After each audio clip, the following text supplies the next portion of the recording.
Hello, hello, hello, hello. Welcome to the stream. Welcome to the stream. Today we'll be going over the new IDubbbz video, coming clean. I don't really have a game. I've gotta say, no one cares. No one cares about this. I have just been absolutely like destroyed in terms of my interest in my normal video games. So I may literally just play Helldivers 2. Worried about the audio a bit, but turn it to 0 shouldn't be. I bought the battle pass. I got the battle pass. Chat setup. So for people who don't know, fucking oh yeah, that was another thing that happened. Charlie Kirk got shot today. Like a right-wing pundit, and got shot. It's crazy. It's just like totally unexpected.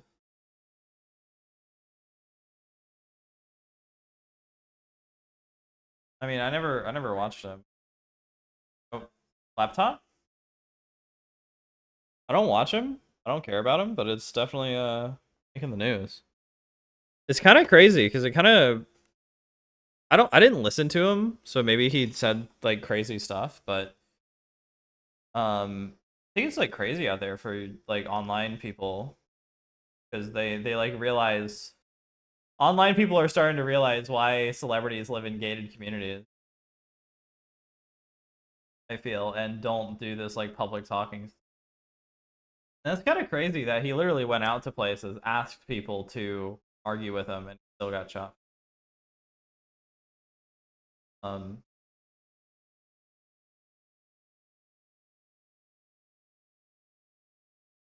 as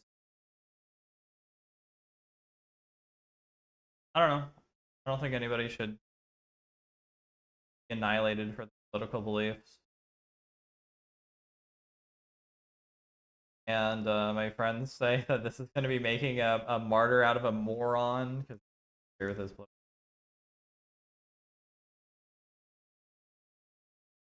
I don't know his history. I don't know anything about the guy. So that sucks. There was another thing um a few months ago where in like Las Vegas a YouTuber shot another guy just for um like copyright striking him or like DMCAing him or something like that and his wife. Um and I don't know.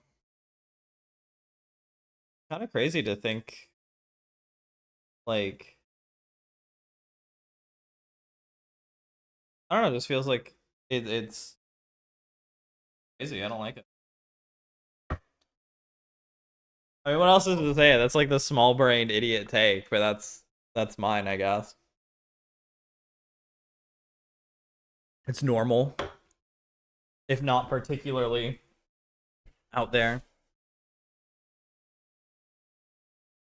All right. Chat is set up. Want to play? I don't know. Helldivers 2 is weird to play solo. Maybe I should play Deep Rock. Just been like, just don't want to fucking play anything lately. Kind of been killing me. Do I have Warcraft installed? Warcraft 3? That would be fun. Would it? Try it.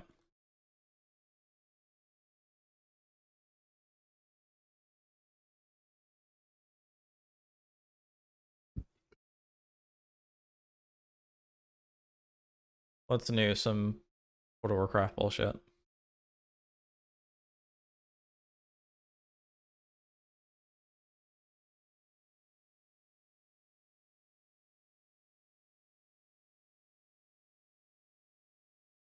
It is literally just not loading. I just want to play my games, Battle.net.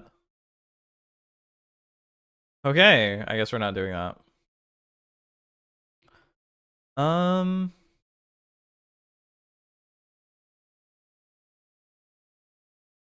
guess I could play Hoi 4. That's just another thing where I've played Hoi 4 to death and EU 4 to death. I'm just waiting on EU 5 at this point.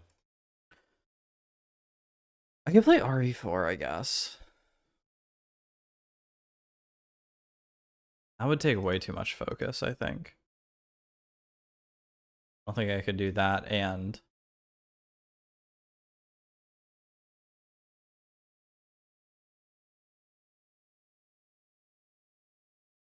anything else.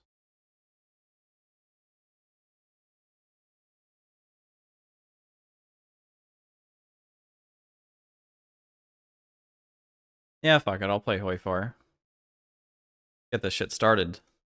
I don't know if this is your own theory or if it's just like implanted in your brain from all the other hate videos. There was never a bonus. I never spoke to these losers about a bonus. If you're gonna be a hater ass bitch, take it the full way. By the way, the background is a work in progress, so you can just tune that out. Today, I'm going to be doing the thing that everyone tells you not to do. What is his background? He pointed it out. Like, why would you even point it out, dude, if you don't want people to notice? It looks just like wood boards. Why would you put it like a... oh, wait, is it like sound paneling? I don't know. That looks fucked up. And that is Feed the Trolls. One of the more important things that I want to talk about is my relationship. Also, can I just say... can he not fucking, like, prepare the video a little bit more? This is supposed to be, like, a super important video, coming clean. And he's like, I'm just gonna half-ass it. Relationship with Anissa. I love Anissa. I love everything about her. I've only grown to love her more with time. And a lot of people online don't see it that way. For me, it's very obvious. I thought more people would be able to catch on. I am quiet. Why can you not catch on that people just... people don't want you to stop talking about your wife because you're a lolcow. But, like, how is he not caught on that he needs to stop fucking talking about this? People have been talking about his wife for years. At this point, people are tired of it. Because, like, I've seen so many commentators just be like, oh my god, he's talking about Anissa again. And it's like an easy job, but it's getting boring for a lot of people. And maybe that's IDubbbz's strategy, is he's just gonna wait for people to fucking, like, stop watching because it's so boring. I think that's what's gonna happen. Stoic, not talkative. She is the opposite of that. She is loud, very talkative, social. People struggle to understand that dynamic, I think, especially me being a person who has made a career of talking online. So yes, Anissa will oftentimes, like in many relationships, be the more talkative one. We've been together for nearly 10 years, and all of it has been online for the public to see, and there are still... that's not true. That's not true. Jesus. It has not been all online for the public to see. That's part of the issue. Is that he keeps saying that it's always been public. And that everybody should have known. And that Anissa's been with him since at least the Tana Mojo video. But she was never on camera before that. Which is another thing that's like, is this an opposites attract thing? Or does she just like your body? Because I just think she wants, like, a trash twink.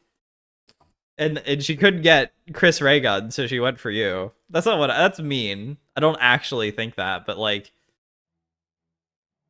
does that not play into it? Is this coming, like, have you been therapized? Can you talk to us about that? This is, oh my god, he's such a lolcow. I should have gotten the image.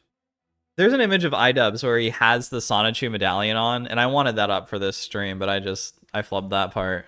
people accusing her of cheating, accusing me of being in an abusive relationship. None of this is true. And there is no evidence for any of this except, like, I guess body language experts coming on and being like, IDubbbz is being stoic here, therefore he's in hell. Okay, hang Whoa. on. Watch the change there. Watch the change.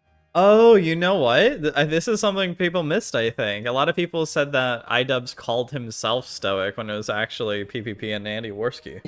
I don't know what the fuck that was.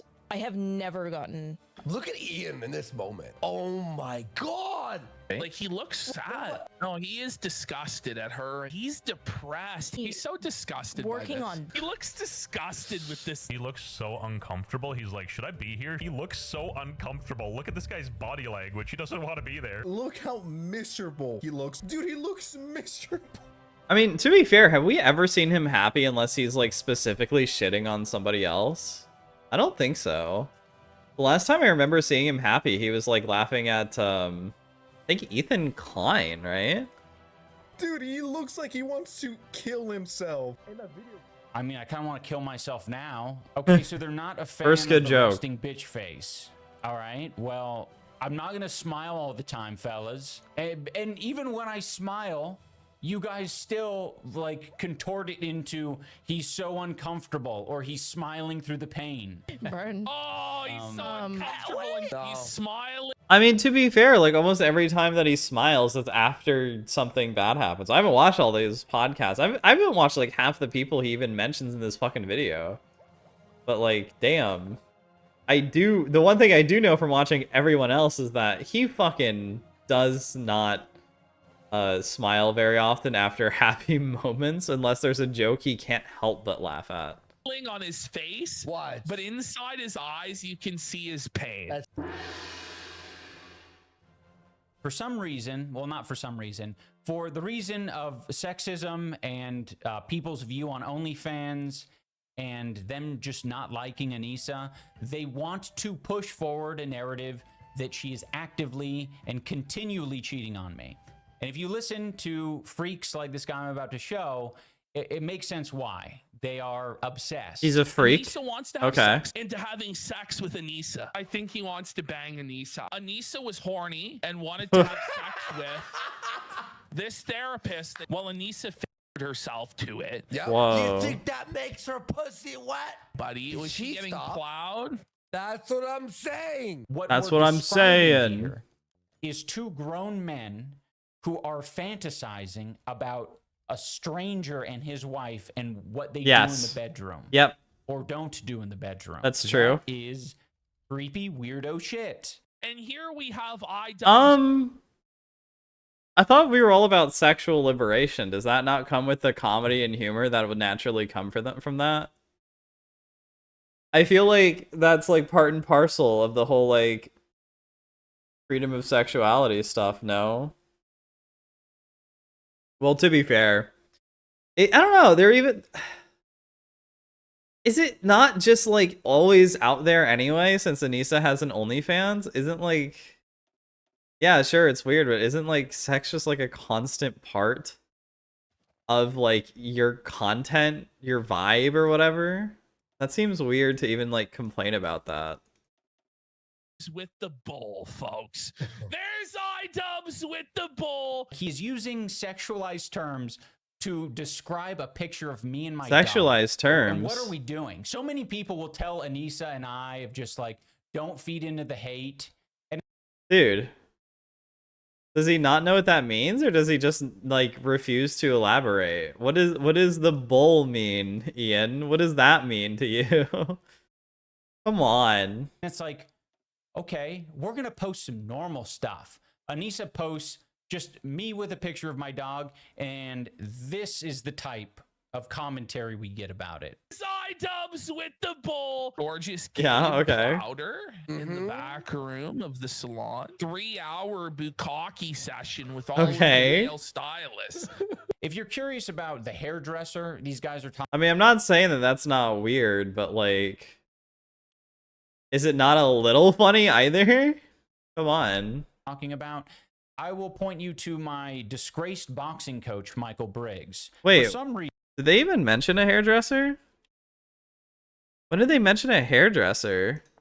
life and what they do in the bedroom or don't do in the bedroom. That is creepy weirdo shit. And here we have IDubbbz with the bull, folks. There's IDubbbz with the bull. He's using sexualized terms to describe a picture of me and my dog. And Yeah. what are we doing? So many people will tell Anissa and I of just like, don't feed into the hate. And it's like, okay, we're going to post some normal stuff. Anissa posts just me with a picture of my dog, and this is the type of commentary we get about it. There's IDubbbz with the bull. Gorgeous Gabe Plowder in the back room of the salon. Oh. 3-hour bukkake session with all So Gorgeous Gabe is the hairdresser. Okay, well, he could have done better with that one. of the male stylists. If you're curious about the hairdresser these guys are talking about, I don't will point you care. to my disgraced boxing coach, Michael Briggs. For some reason, this stupid fucking loser and his dumb as rocks wife decided to go on the H3 podcast. They already spilled their guts. They were getting paid like $5,000 to go on this podcast. I'm going to be sending you guys $5,000 for the bonus that you never got. I think they were maybe afraid that they wouldn't get the money Bonus if they they didn't never got. thoroughly trash us. So them maybe think They were afraid. They were scared that they wouldn't get the money. I don't know. Just like from all the other shit that Ian says, wouldn't it just be simpler to just outright say that they like were looking for a bribe? I feel like that would be much like easier and simpler to what's the word I'm looking for? Insinuate. Just cuz like I don't know. He's so negative on them later on, and we'll get to it, but like just say that. Just say that they're looking for a bribe. They're looking for they took an easy way to make money.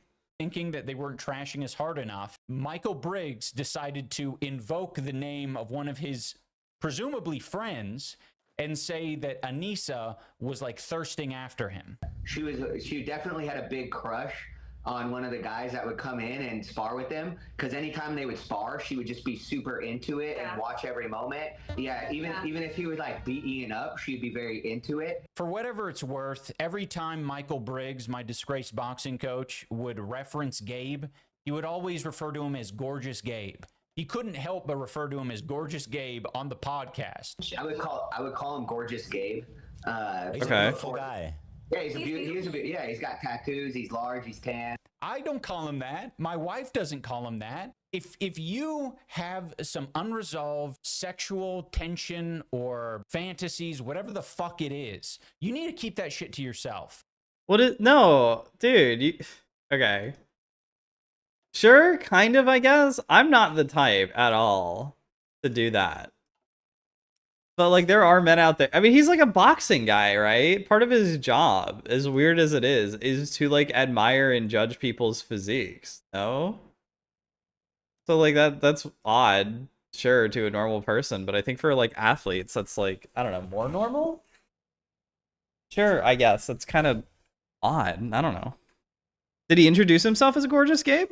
And not project it on other people. I wish the best to Gabe. Michael Briggs, on the other hand, absolute fucking creep weirdo. Now, I know a lot of this is very grotesque and obsessive. I would prefer if people didn't talk about me and my wife or other people in this way. Kinda reasonable. I briefly want to talk about the concept of being a lol cow because Because you need to talk about the concept of being a lolcow. these fucking losers, they love the concept of like labeling someone a lol cow and then like bullying them and watching their life spiral out of control. They won't, say as much. They'll just be like, yeah, we just do it for laughs. The whole thing's entertainment. It's just just innocent guys just having a laugh. Thankfully, Anissa and I are in a much safer and privileged position than many other people who are the targets of guys like this who want to bully them into submission. So now I want to look at two different clips from these guys. Okay, but like, are you not a lolcow? This guy has made like the same video so many fucking times. I'm stealing this from, I think, Augie. But this guy has made so many videos that are just like, it feels like he makes the same mistakes over and over and over again. Is that not definitionally a fucking lolcow? Like, he keeps making videos about how he doesn't want to make videos on Fatty. He keeps making Airsoft Fatty? Chris. I'll just call him Chris. I think that's what he prefers to be called, because he has lost a lot of weight too. But I think in this video you talk about your wife. I think maybe in both of those, I'm not sure. He talks about her, I know, in like, let's see.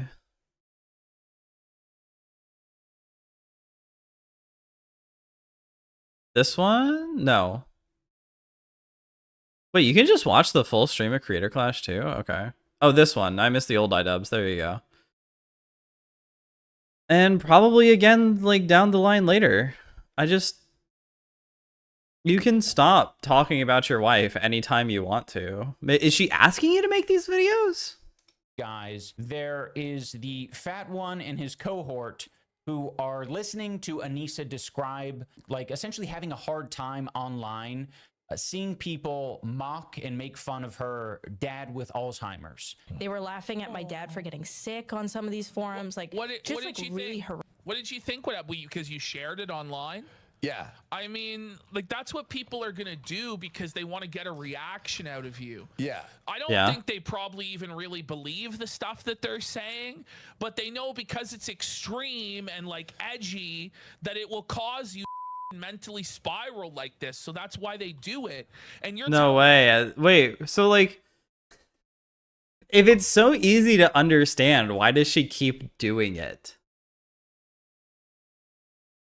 They have to have a fetish for this kind of thing. That's the only explanation. telling them that it affects you. So guess what? They're gonna keep doing it. This is how the internet works. It shouldn't be, but that's how it is. The whole time, he is not saying that he is a perpetrator of bullying her. What he's saying is that other people are doing that. No, that's not what he's saying at all. They're specifically talking about forums.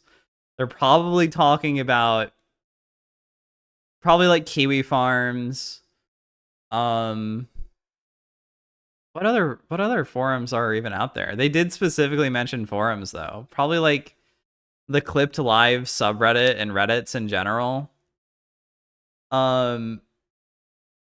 If you're talking in general, yeah, sure, PvP's doing that, but they are specifically he is specifically talking about internet forums. I don't really consider YouTube to be that. I think Discord to an extent, and like Mastodon maybe, are like the furthest extent of like a forum, but YouTube is not. But he is doing it actively. In this video, he is bullying Anissa. And in other videos, he's literally bullied and made fun of her dad who has Alzheimer's. With a late stage dementia patient who is a extremist Muslim, and he sees Okay, wait, so okay, his daughter covered in tattoos, married to IDubbbz the cuck, and he just freaks the f out. IDubbbz is having to take him on walks through the neighborhood, talk to this demented guy. So this is something that he's very familiar with. so whoa, what? Are you actually doing that? How is he familiar with it? Also, no, he's not. He's not. What the fuck, IDubbbz? What the hell, dude? Sorry, that blew the wind out of me. What the fuck was I saying? He's not even making fun of him that much there. Like, in bullying Anissa, no. I feel like bullying has to be very personal or like directed. To me, that's a flaw of mine. But When you're just talking about somebody, you're just talking about somebody, even if it's negative. I don't feel like that's bullying. Although maybe, you know, looser definitions or whatever. I just don't think so. But for some reason, in this moment, he refuses to take any ownership of the fact that he is part of the problem. Like, that's what people are gonna do because they want to get a reaction out of Yes. you. So that's why they do it. And you're telling them that it affects you. He doesn't want to admit it, and it makes you wonder why. And we get a little window into that at the end of the clip. This is how the internet works. It Yeah. shouldn't be, but that's how it is. He says in this moment, it shouldn't be. Why the fuck do you think he says it shouldn't be?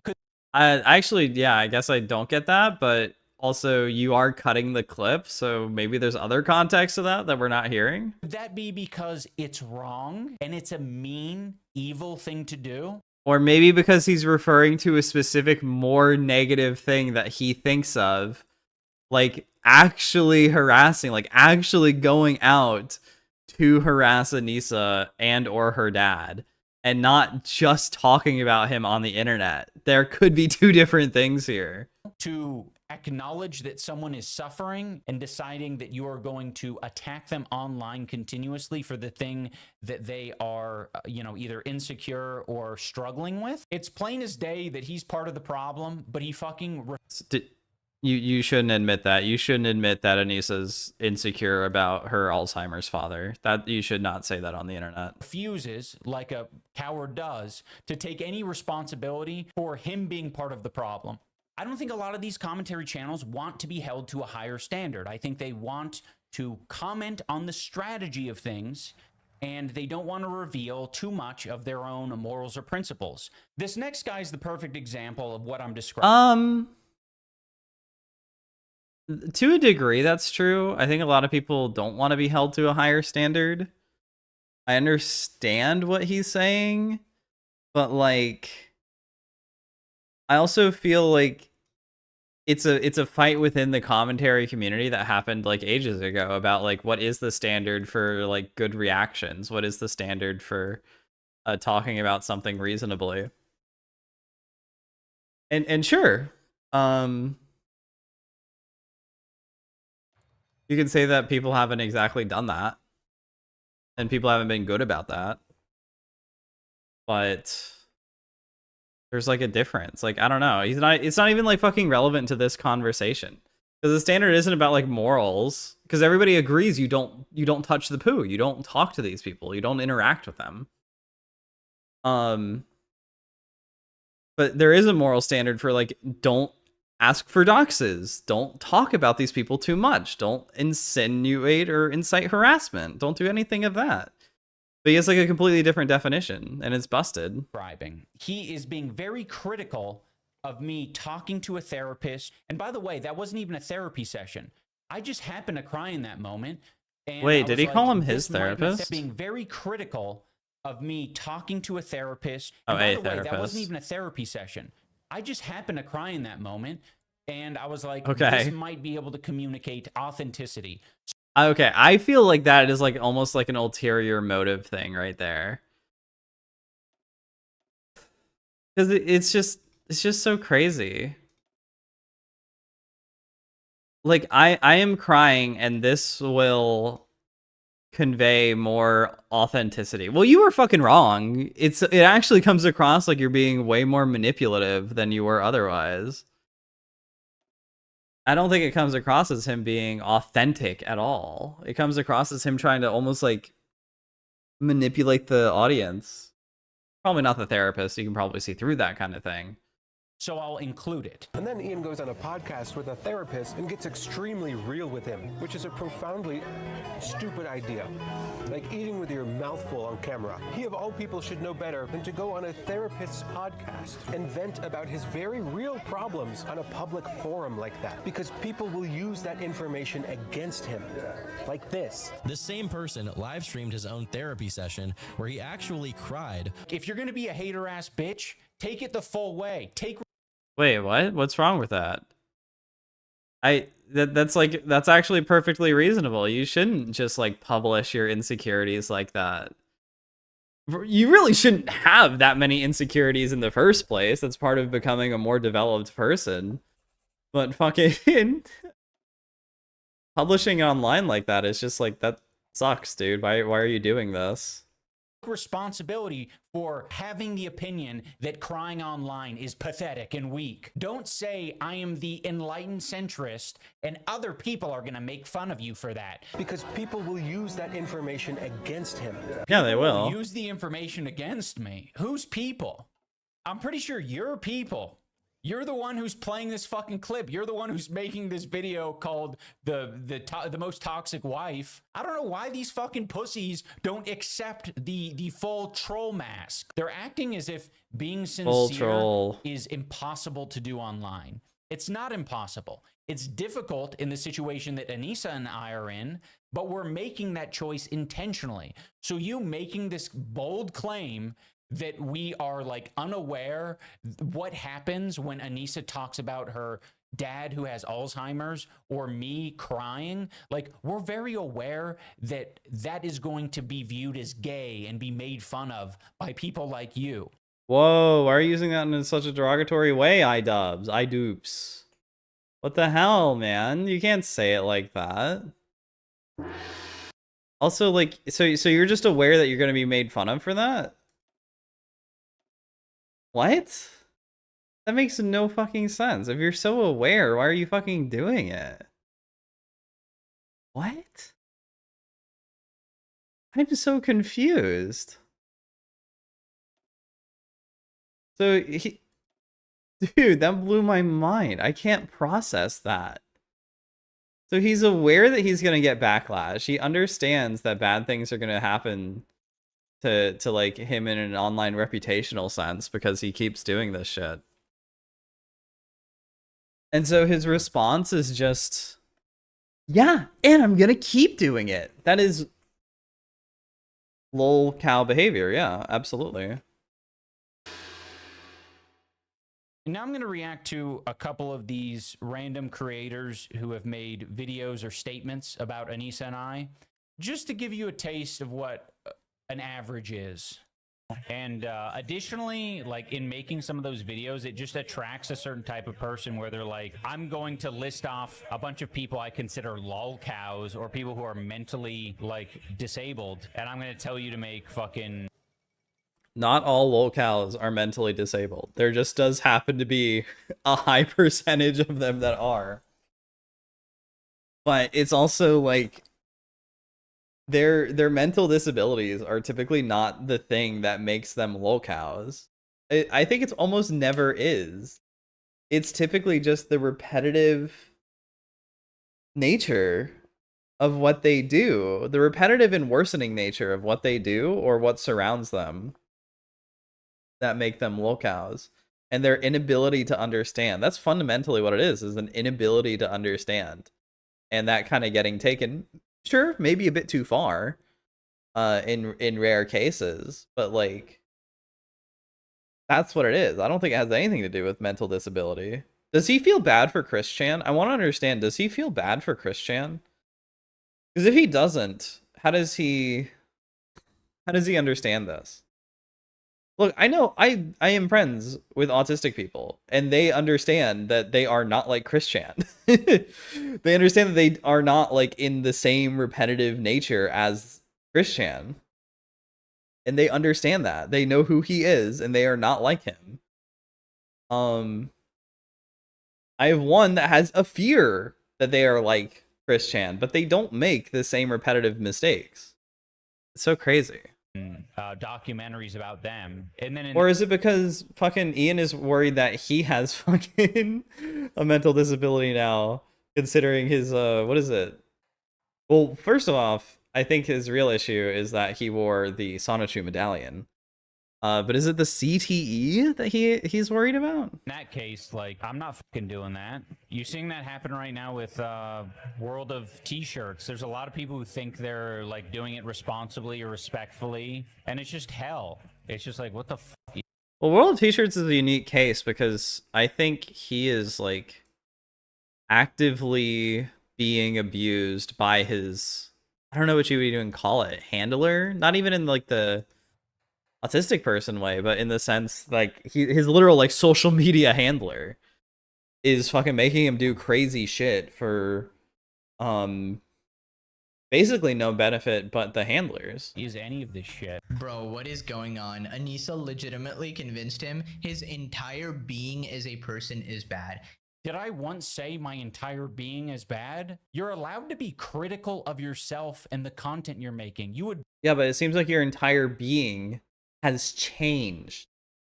So you may disagree that you have a bad being because you have a new being. Benefit from being a little critical of the content you're making. Like, what the fuck is this? Like, actually comment on what I was talking about. Do you agree or disagree with a statement that you should be making videos and documentaries about people who are mentally disabled because you are encouraged by your fan base to do so? Do you agree with that? Maybe engage with the prompt. I feel like he can't engage with a prompt. It feels like he has the inability to properly engage with almost anything that anybody says about him. And fellas, and even fellettes, all right? Never, just listen up, all right? Never let your partner actually change you this much. Never let them convince you that you are so bad as a person, like everything you do, the way you act, everything you believe is bad, and you must agree to their way of life, everything they do. Obviously, why do you think that she thinks everything I do is bad? Because you've completely changed? These people have fucking drank the Kool-Aid to a disgusting degree. Obviously. Well, it's not like you haven't let people think that. I think part of this is absolutely IDubbbz's fault because he could have come out earlier. He could have talked more, I guess, and made sure that people knew that these were like his actual beliefs, like talk him through his process of gaining these beliefs better. But like whenever he does, it comes off in like such an unbelievable way. It almost comes off like he's being fed lines. Whenever he talked about how like, oh, what was the big thing? It was like he had a kid come up to him at some point, and that kid said the N-word or F slur at him or both. And that's what like changed his opinion, is that he got talked to in real life for once. But like, I don't know. Another thing is that like with the way that he was so extreme, especially on Twitter as well, I don't think he was honestly all that extreme in his videos, but on Twitter he most certainly was. He has some crazy fucking tweets. I just feel like he wasn't, like, it was such a large change relatively so quickly. And that like no one, even his enemies, agreed with. And so that's why it's like such a weird issue. Because no one knows how this happened. Not the people he hated, not the people who hated him, not the people who liked him. No one understood this. Especially to the degree, right?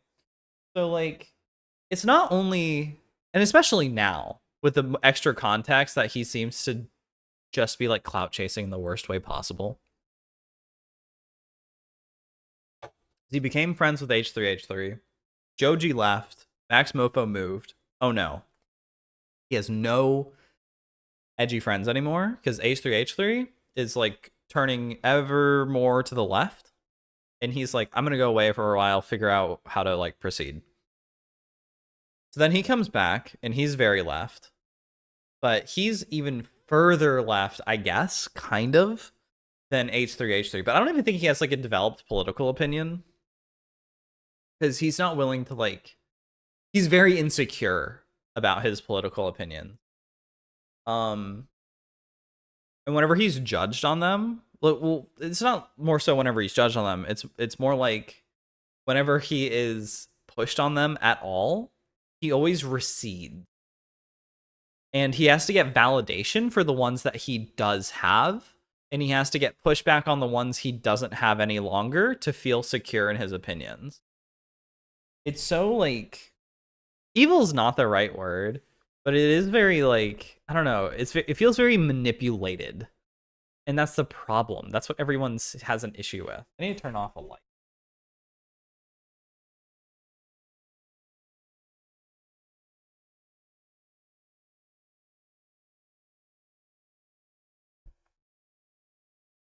Let's get to it. Obviously, if there's legitimate criticism taken into account or whatever, but this is legitimately tragic. He cannot be proud of a single thing he's ever done in his entire life. He just feels guilty about all of it because of Anissa. Dude, I'm proud of plenty of things. I'm not just gonna go on stream and declare it. Like, what do you, like, it's so boring. I mean, he did go on video and say how cool fucking Creator Clash 1 was, right? So that's part of it. And then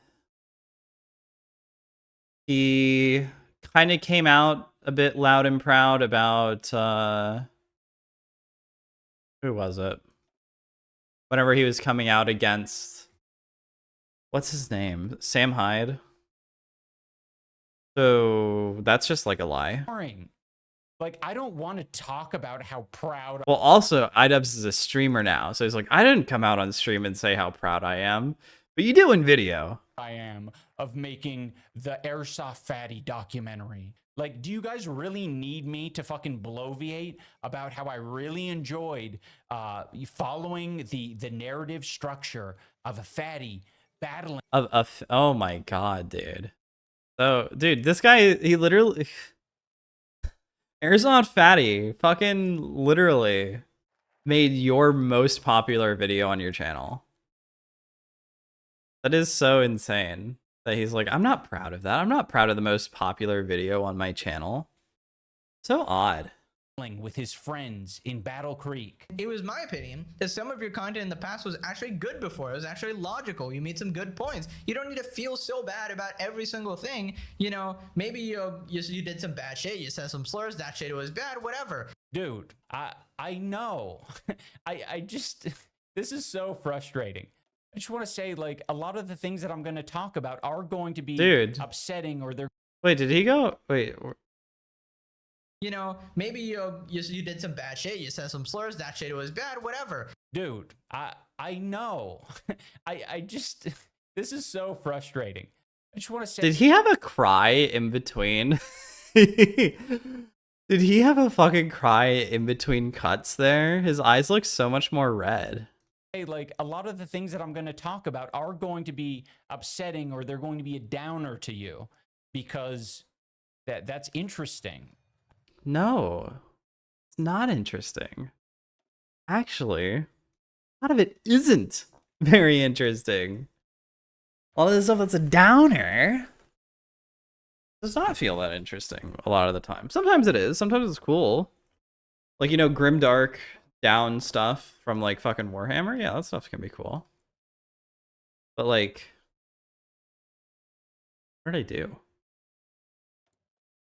But I don't know. Most of his shit? No, I don't agree. I really don't agree. Like, I don't know if it's because I have a higher threshold. It kind of feels like I do, right? A lot of the things that you're so proud of your threshold, dude. Commenting on is they're saying like, oh my gosh, that would crush me, basically, if my wife described me in that way or said that about me. And it's like, okay, it would hurt you.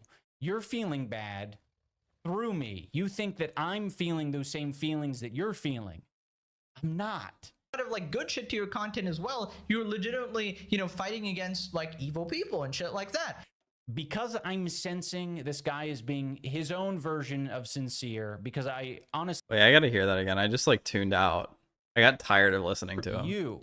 You're feeling bad through me. You think that I'm... It's called empathy. It's literally called empathy. They're feeling bad for you because they understand in their own way that something bad is happening to... Dude, he has not unlocked empathy. He does not understand empathy. Feeling those same feelings that you're feeling. I'm not. Of like good shit to your content as well. You're legitimately, you know, fighting against like evil people and shit like that. Because I'm sensing this guy as being his own version of sincere, because I honestly think I don't know how old this guy is, but I'm going to say a teenager. Pegasus is like 30, isn't he? Pegasus is old.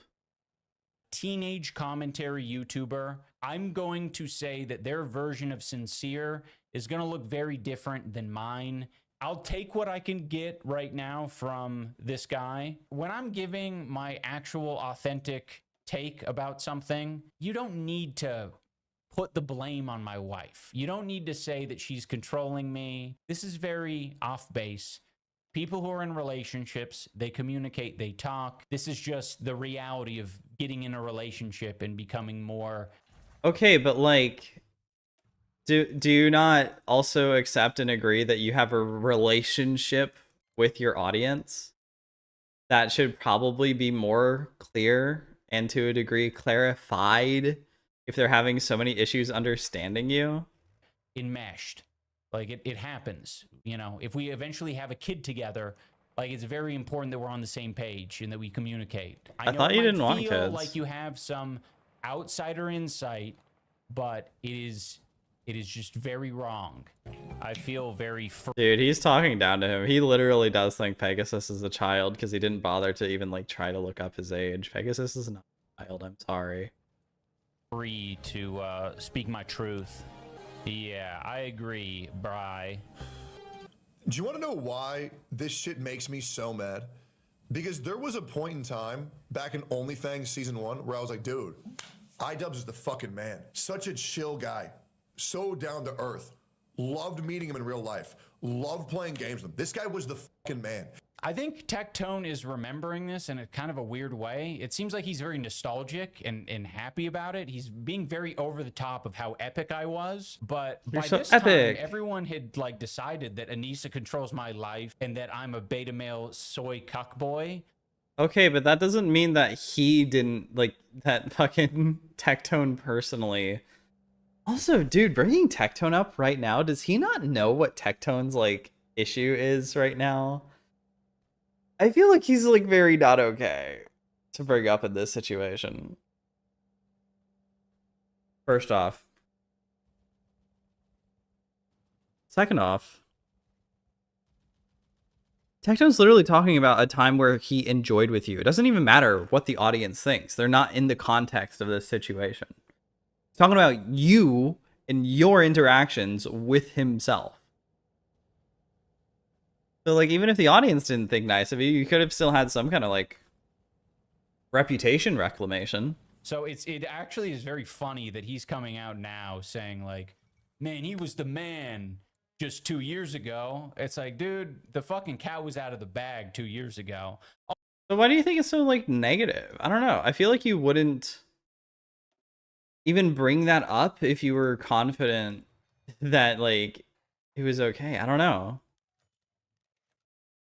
Like, why would you even just accept that Tectone is trying to do something nice? Also, it's weird because I didn't play games with him other than we were in the same guild. I don't know. I think he's just trying to add on to this narrative that the internet likes of, man, he used to be so awesome. He was so cool.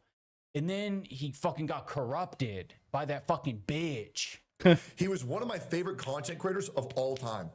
And to see that this is what he became. I mean, this guy inspired me to do content. Like, my breakdowns on people's entire character was inspired by IDubbbz. And it's so lame. Like, to see what one woman's pussy and Hassan can do to a motherfucker is insane to me. And if he just would have remained true to himself, he wouldn't have ended up this husk of a man he is today, and probably would have way more viewers and wouldn't having to be making content that he hates for money. It's just This is such fucking cope, man. Wait, is it? Wait, do you hate playing World of Warcraft? I would assume that you like it, or is the content that you hate something else? What else would it be? The immigration video? The does he what other content has he made? What other content has he made? I don't like any of the content. So he made the concern trolling video.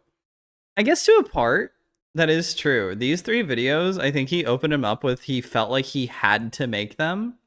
I don't know about the immigrant one. And it's like he's trying to become a bread tuber, so to a degree he does kind of have to like hate watch some videos.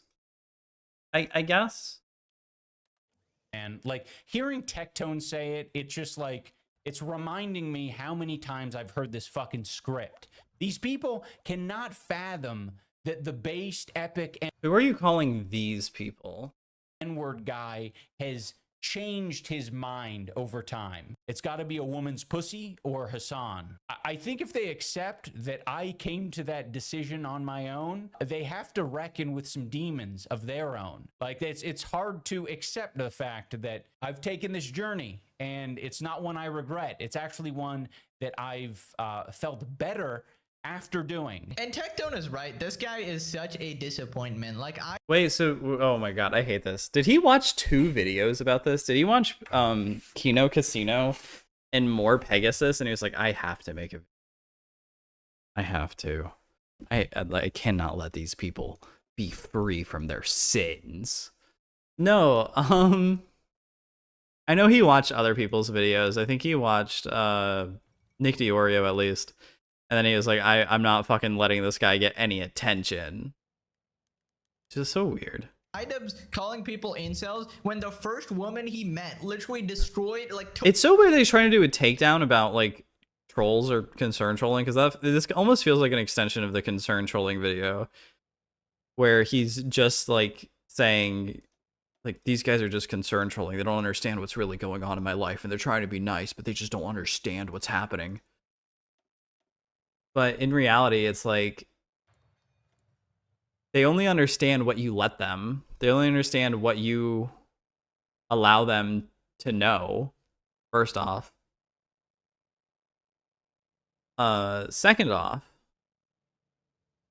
these are also people that like he's not on bad terms with.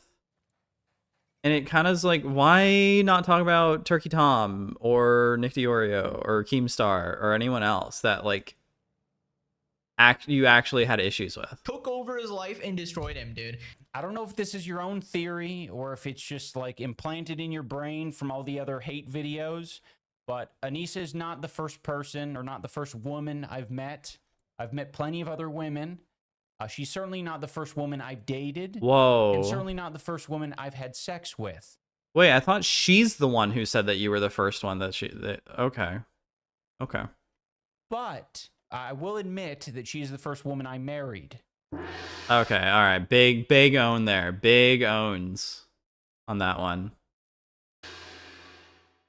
Also, there are a lot of grown men out there who were outraged to find out that I changed my last name from Washburn to Jama when I married Anissa. Who took his wife's I'm gonna be real. name, taking Anissa's last name. Who cares? Taking your wife's last name. He's taken her last name. His last name? The last name, the story. Okay. Oh, yeah, there's so many. I forgot. I think some of these people think I'm trying to push a woke agenda or some shit. Didn't Ethan even like come back after that and say like he doesn't even care that Ian took her last name? It's like fine, but it is odd. It is a strange thing to do, but it's not like unacceptable. But I don't give a fuck what anyone does with their own last names. This is what I chose to do because I like her last name better. Okay. When my rancid boxing coach and his wife decided to go on the H3. Look, for realsies, I think there's like 3 acceptable ways, okay, whenever you get married, to have names. First one, you merge them for your kid or for yourselves, and so you'd be like Ian Jamha Washburn. But it kind of comes back to like that Anissa controlling him thing. Is like, how do you contend with Anissa saying that a Washburn sounds like you were at the fucking January 6th riot or whatever it was, protest? I don't fucking remember what it's called now.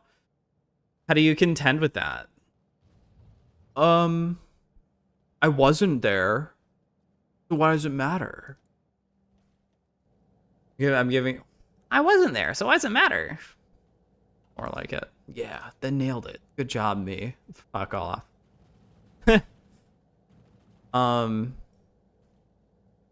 The second one is You don't change your name. You just agree for the kid, whatever it is, whenever you have your kid. Assuming you even have one, which I'm pretty sure Anissa said she doesn't want one. So it feels like you're only bringing up a kid for the sake of, like, I don't know, getting people off your back. And then the third one is to just go with the male name. I would go with whichever one has more prestige, I guess. I think Washburn has more prestige than Jamha at this point because Anissa has, like, buried her last name in the ground so much. Podcast as like this mutual exchange of talking shit about Anissa and I in exchange for $5,000. That was sort of under the premise that I owed them some sort of bonus money. Yeah, I mean, like, we were also promised a bonus on CC1 and we never got it. But because Michael was so nice, he didn't want to, like, make Ian feel uncomfortable and ask. This is, I think, actually the most salient point in the entire video. Is that... Oh my god, I feel like I'm about to barf. Jesus Christ. This is the most salient point. That they may not have told the truth in saying that they deserved a bonus. Although, it is extremely hard to tell. Because Ian doesn't provide fucking anything. Now, it can be like... It's hard to prove a negative. I think it is actually now on them to say, like, whether or not they actually were, in writing, told that they were going to get a bonus.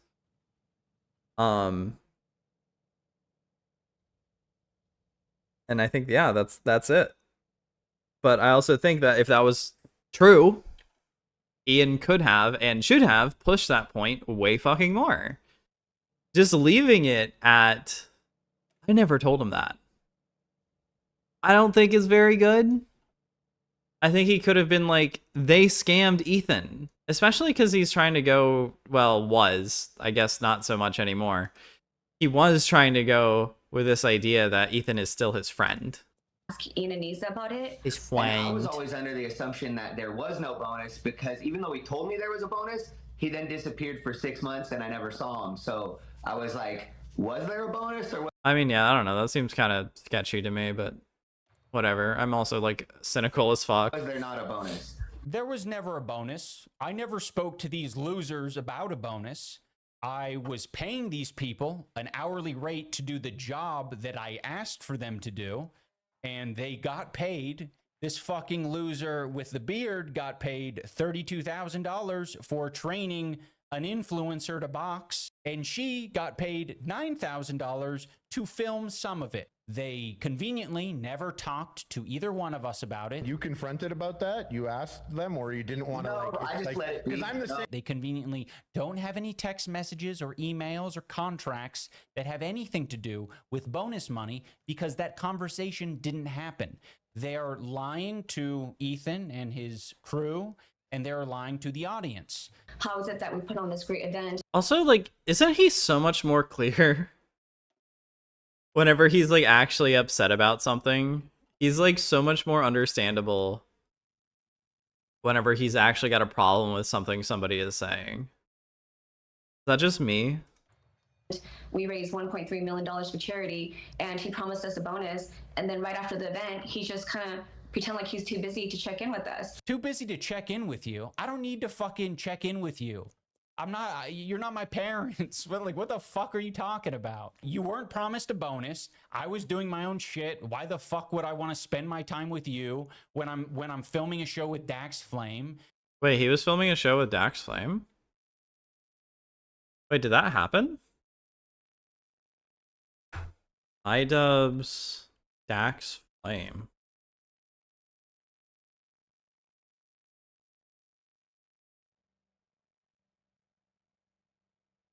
Who is this guy? Did this show even come out? Dax Flame?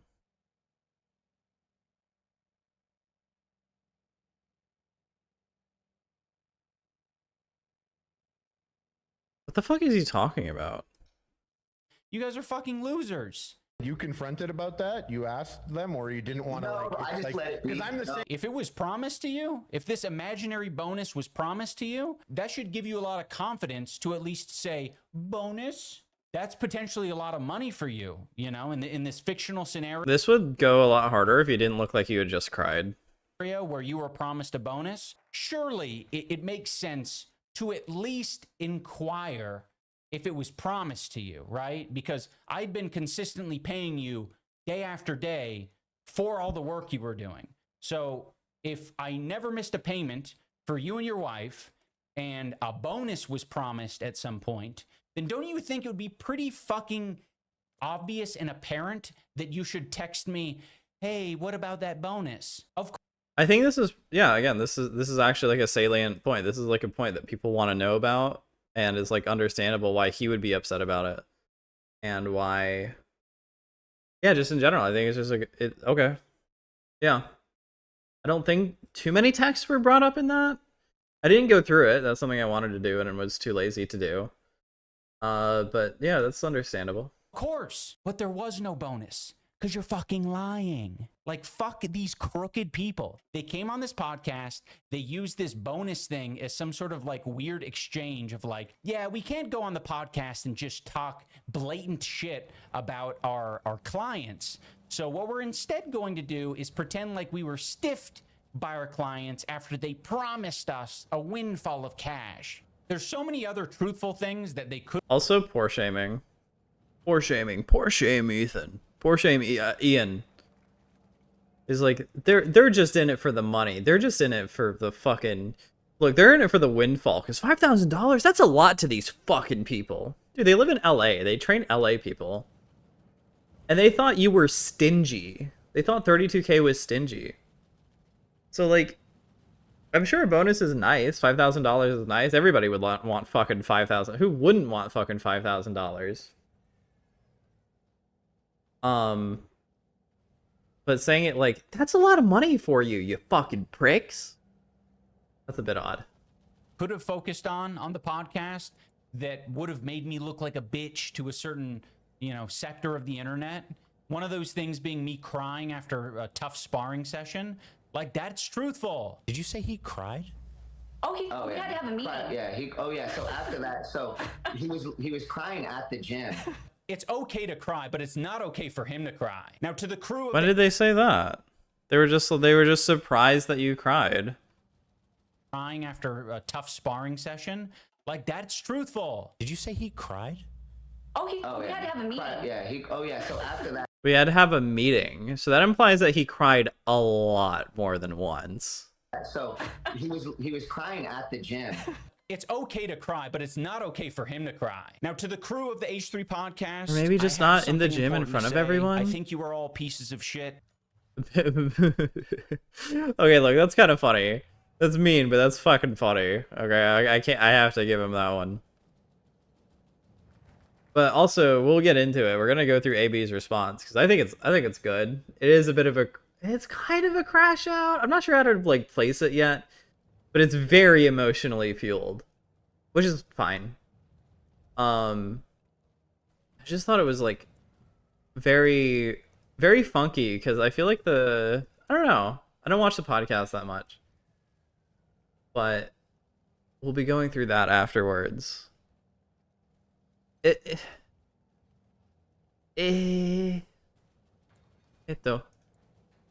It's also very odd just because the podcast has backed him up so much. This is one of the things I've never understood about IDubbbz's crusade, is that like the podcast has been his lifeline for Creator Clash and helped him through so many things.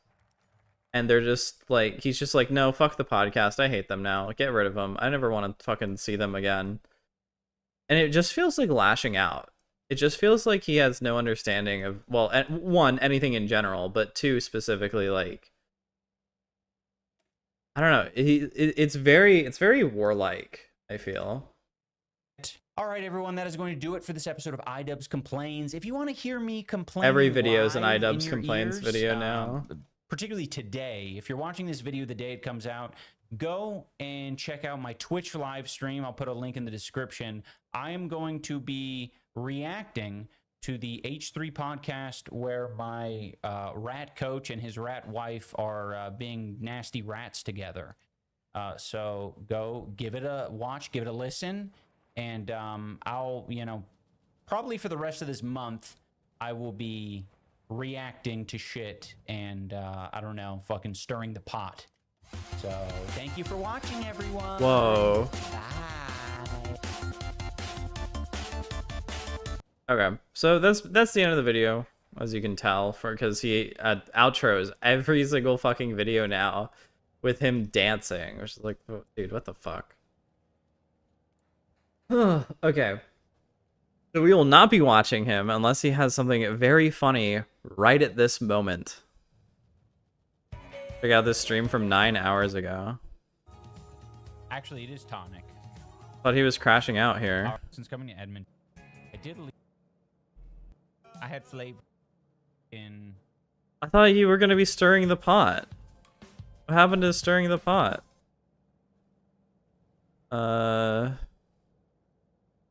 Videos filtered by, I guess, past broadcasts. Talking mad shit. Oh yeah, so that is the video. This came out yesterday. It is boring as fuck. I do not want to watch this video. It seems awful, and I have very much given a try to trying to watch other people watch it. And even with an additional entertainer, I cannot bear through him talking about this. I think the only thing I want to see would be specifically him with the coach. Firing was not remotely in our heads. Like why would I fucking do that? This guy is in Seattle where I'm training. He, you know, he's technically proficient at boxing. He knows what to do. I'm trying not to have like the brain disease that the H3 podcast has, where everything has to be negative. He is technically proficient at boxing, and I would not take that away from him. He is very unprofessional, clearly, and he doesn't communicate well, clearly, but it didn't go the way that he was saying. Well, it's not clear. You can't... He's assuming unclarity and just like pushing that idea of unclarity just because the other guy hasn't proven his point yet. And that'll be good to push. This is gonna hurt like a fucking truckload of bricks if he comes out with the receipts that say that you did do that. If it never happened, I think this is fine. You can keep doing that. This is crazy. And so I had to relearn how to talk to him. And at the time, I didn't even mind because I'm like, as a coach, I need to learn how to talk to different fighters. No shit. No shit. It's almost like you shouldn't have brought any of this shit up because everyone is different, and you do need to learn how to talk to different people. Anyways, like communication is the most important thing.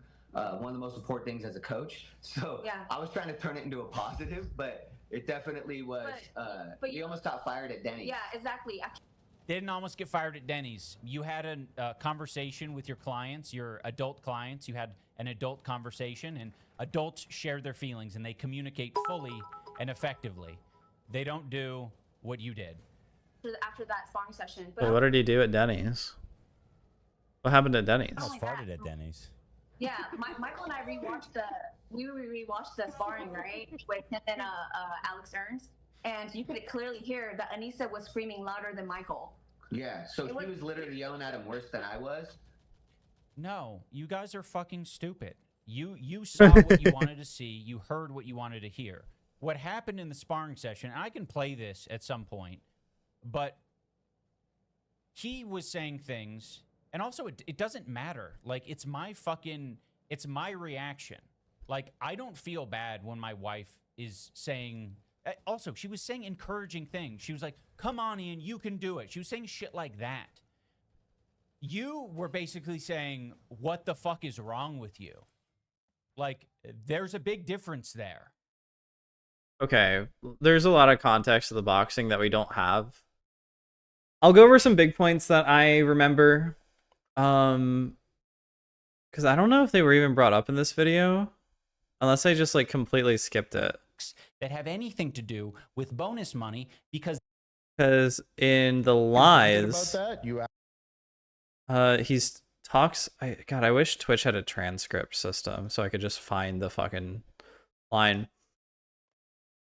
Oh my God, there's a huge situation with the documentary, which you will hear a ton of if you watch it, and we won't be doing that. And it's a point of like no clarity between either of them, I guess, which is a point of like communication, which Anissa's the communicator. Why didn't she communicate this to them? But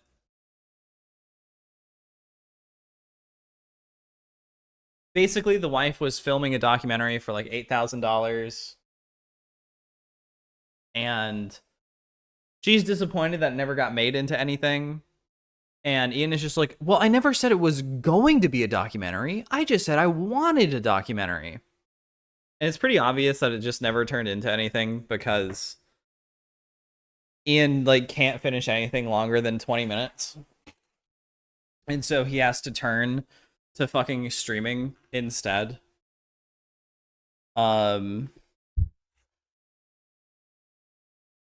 But it's just, it sounds like there was just a confusion in the communication between the two of them.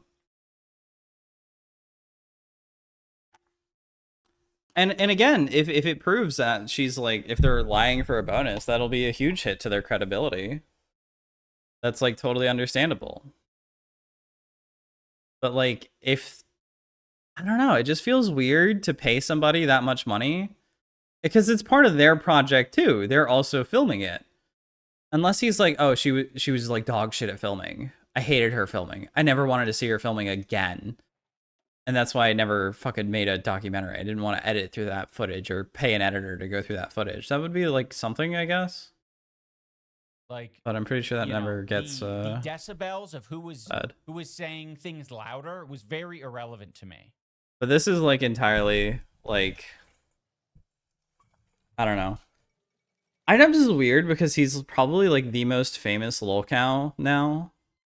Outside of Christian. I think Christian's probably more famous, but IDubbbz is like the most like actively famous, I guess is the right word. Where he's the one with the most active viewership. He's got 70,000 views, probably mostly hate watches, or 65,000. My time to fucking have a break, and I would have had it regardless. But most of this is just like justifying his complaining, or like just a difference of perspective on what the boxing and boxing matches should be like between him and his coach, or boxing training should be like between him and his coach. And it sucks. So I will stop talking about it, and we can move on to AB's response. It's pretty good, I think.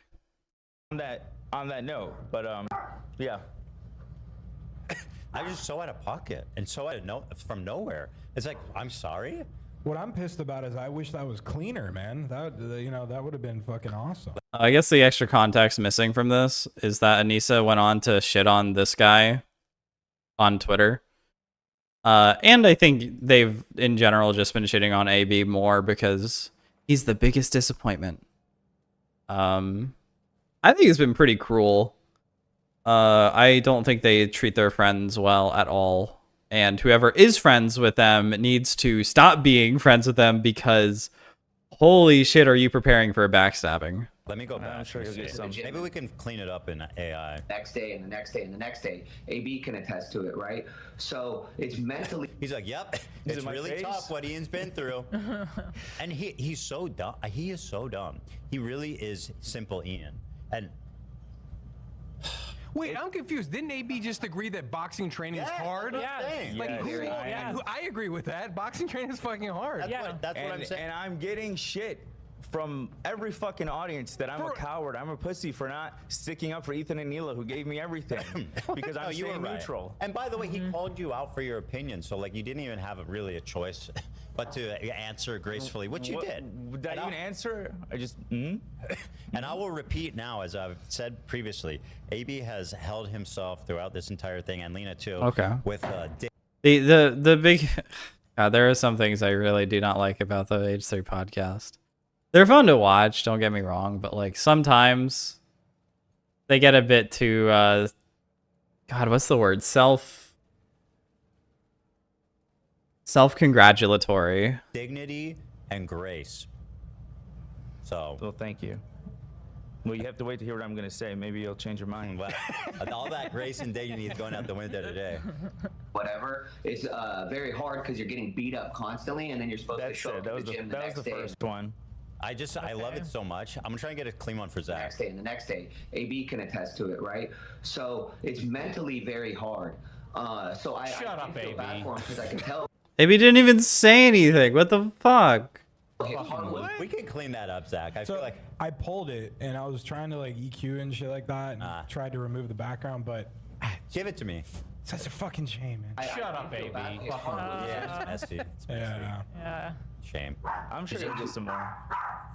So then to be into something like that. That's his commentary, by the way. He's just there for dogs barking, saying shit like that. Like his response is literally, "Shut up, you're being a jerk," and it's like, holy fuck, man. He has regressed. It's almost as totally. if He he's totally conditioned to fucking even hate the sight of me, as if he has a fucking snark brain. He is totally snark brain. You lose touch with fucking reality. Yeah, today's not a good day. Snark is the new crash out. Everything is snark now. Nothing is like berating or insulting. It's all snark now. Get ahead of myself. 100% snark brained. And which is ironic because they're talking about how bad bullying is. It's like, really, dude. Remember who started this. Remember why we're here. Right? You fucking started this. You wanted this. You wanted to roll around in the mud with me. What's wrong? You not liking the mud anymore? It's too late to clean off now, bitch. You're in the mud. I can call him a bitch.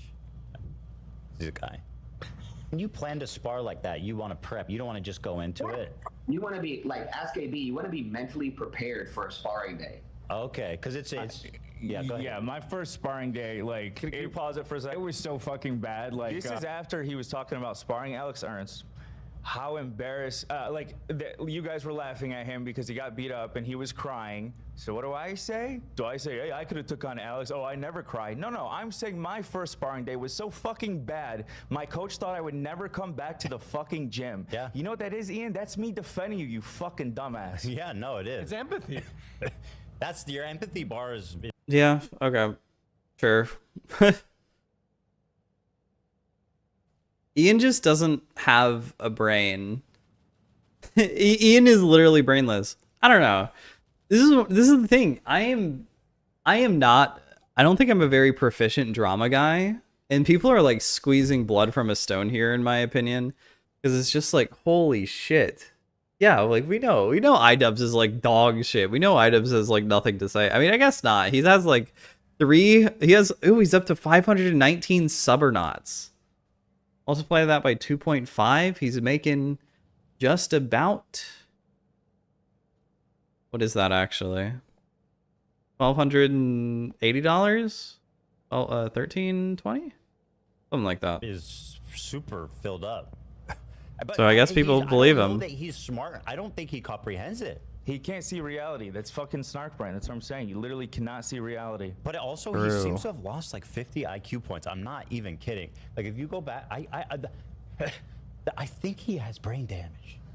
I mean, I've always said he was super intelligent. I used to study his videos. I studied his video that when I made my video defending you, that got me this job. I was studying his content cops. I don't know what the fuck happened. I think yeah. I mean, I would hate to be one like trying to diagnose somebody over the internet, but you kind of. Somebody, okay, I'm trying to listen to a fucking podcast here. Can somebody put those dogs in another room, please? Jesus. Oh, I'm fine. Just get the dogs on camera if they're gonna bark. It's not a condition he was born with.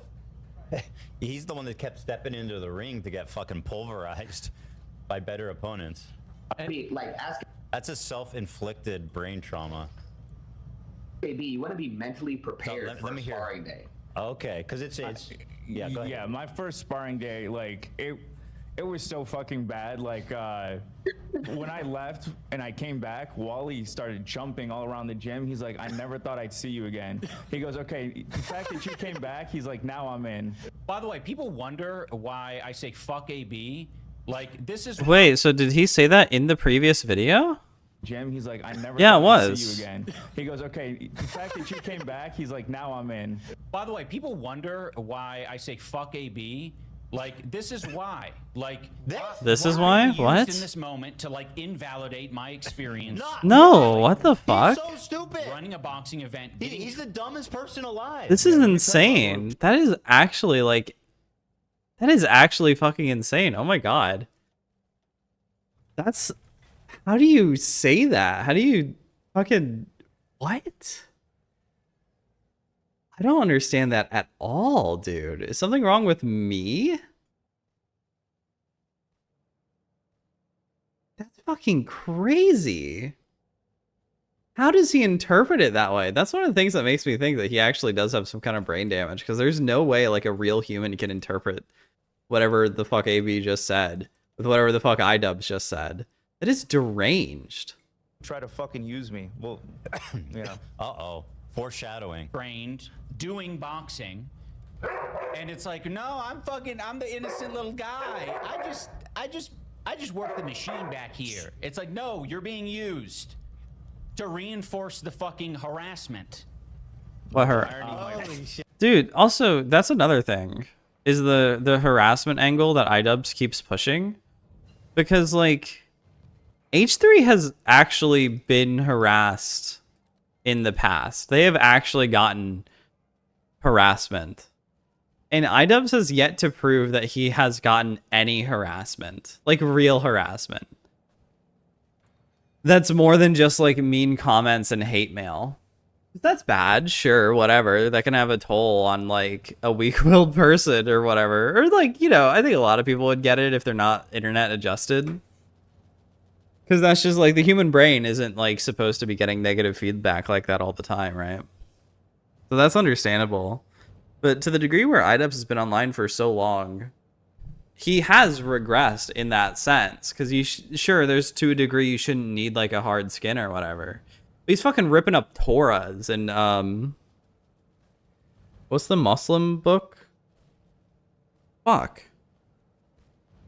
They're ripping up Torahs, Bibles, and the Mohammedans book. What the fuck is it called? I'm blanking.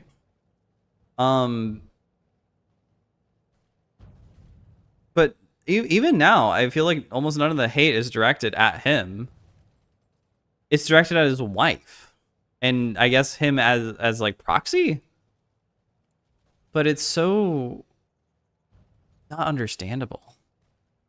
Yeah, that's just like might fucking kill me. He's just like giving a pre-canned response. He clearly didn't listen to what you were saying, or he's just incapable of comprehending basic communication. Incapable. He's conditioned. I almost, like I said, it's insane. It really, that take was also flabbergasting to me. Flabbergasting? This is why I hate AB. This, when he was talking about how hard the training is to sympathize with you, he goes, "This is why I hate AB." What?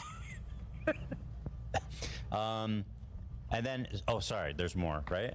Yeah, there's just a screenshot right here. So I watched those two, and then here is Anissa agreeing that AB is the biggest disappointment of all the crew members. Oh, wow. This is from the stream, so this just happened. And you can see, you want to explain it? Yeah, at the bottom, you see Anissa replying to that comment. She says, yes, we're human or whatever on top. Said AB is probably the most disappointing one. Okay. Yeah. So, yeah, Anissa obviously agrees with what I'm trying to show. Yep. So, and with all that being said, that's the context you wanted to share. So, yeah, if you want to proceed with your statement, we're all ears open. Okay. So I have a lot I want to say. I wrote it down because I didn't sleep. I didn't want to miss anything. This has been the longest year of my life. It's been the hardest year. Maybe it's gonna fucking kill me. I don't know. To be fair, AB has actually probably been hit the hardest this year, because with H3H3, well, to be fair, 2024 was pretty bad for H3H3. But for AB, it definitely hit all at once versus Ethan's like progressive ongoing torment. You know, he loses his dog, he loses Hassan, he loses IDubbbz. He takes a hit to Teddy Fresh because people are boycotting it now or whatever. A ton of people who he had helped are now against him, and that's all like progressing through like 365 days roughly. AB, it hit like all in like the last 4 months. And that's probably pretty bad. That can I can understand how that would be or feel like terrible dog shit with my CAT scan results. But no, last night I tweeted, "Nah, fuck this. I'm done living in fear. My wife and I are not going to be blackmailed. I'll show you, I'll show y'all a backbone. See you guys tomorrow." This was in reference to my good friends Ian and Nisa and what they put me through for the past several months. Now, let me first say that Ian texted me last night after I made this tweet and assured me he would never share any private messages we shared because he is not like my boss, not like Ethan. I'm going to respect that sentiment and not share any private messages as well, but I do want to share the hell that these two have put me through. What they've said publicly is enough. I never wanted to speak bad on them. You never did. Huh? You never did. I didn't. And seeing how vicious I never did. I never did. And about my coworkers really just shocked Sorry, me. that's a boogieism. And I said, fuck that. Like, Hashtag boogie down. I would rather be fired than keep living worried about what this fuck's going to say about me or twist about me. But before I get to that, I think it's good to establish some background. The dynamic at play, the power dynamic. And I ask that you stick with me. I promise it'll get good. The tea's coming at the end. But I want to tell everybody who doesn't know, I was a longtime fan of Ian. It was surreal meeting him, getting the chance to be friends with him through the Creator Clash. That may sound cringe, this may sound cringe, but one of the coolest moments I've had is when Ian called in wearing my merch that I had for the Creator Clash.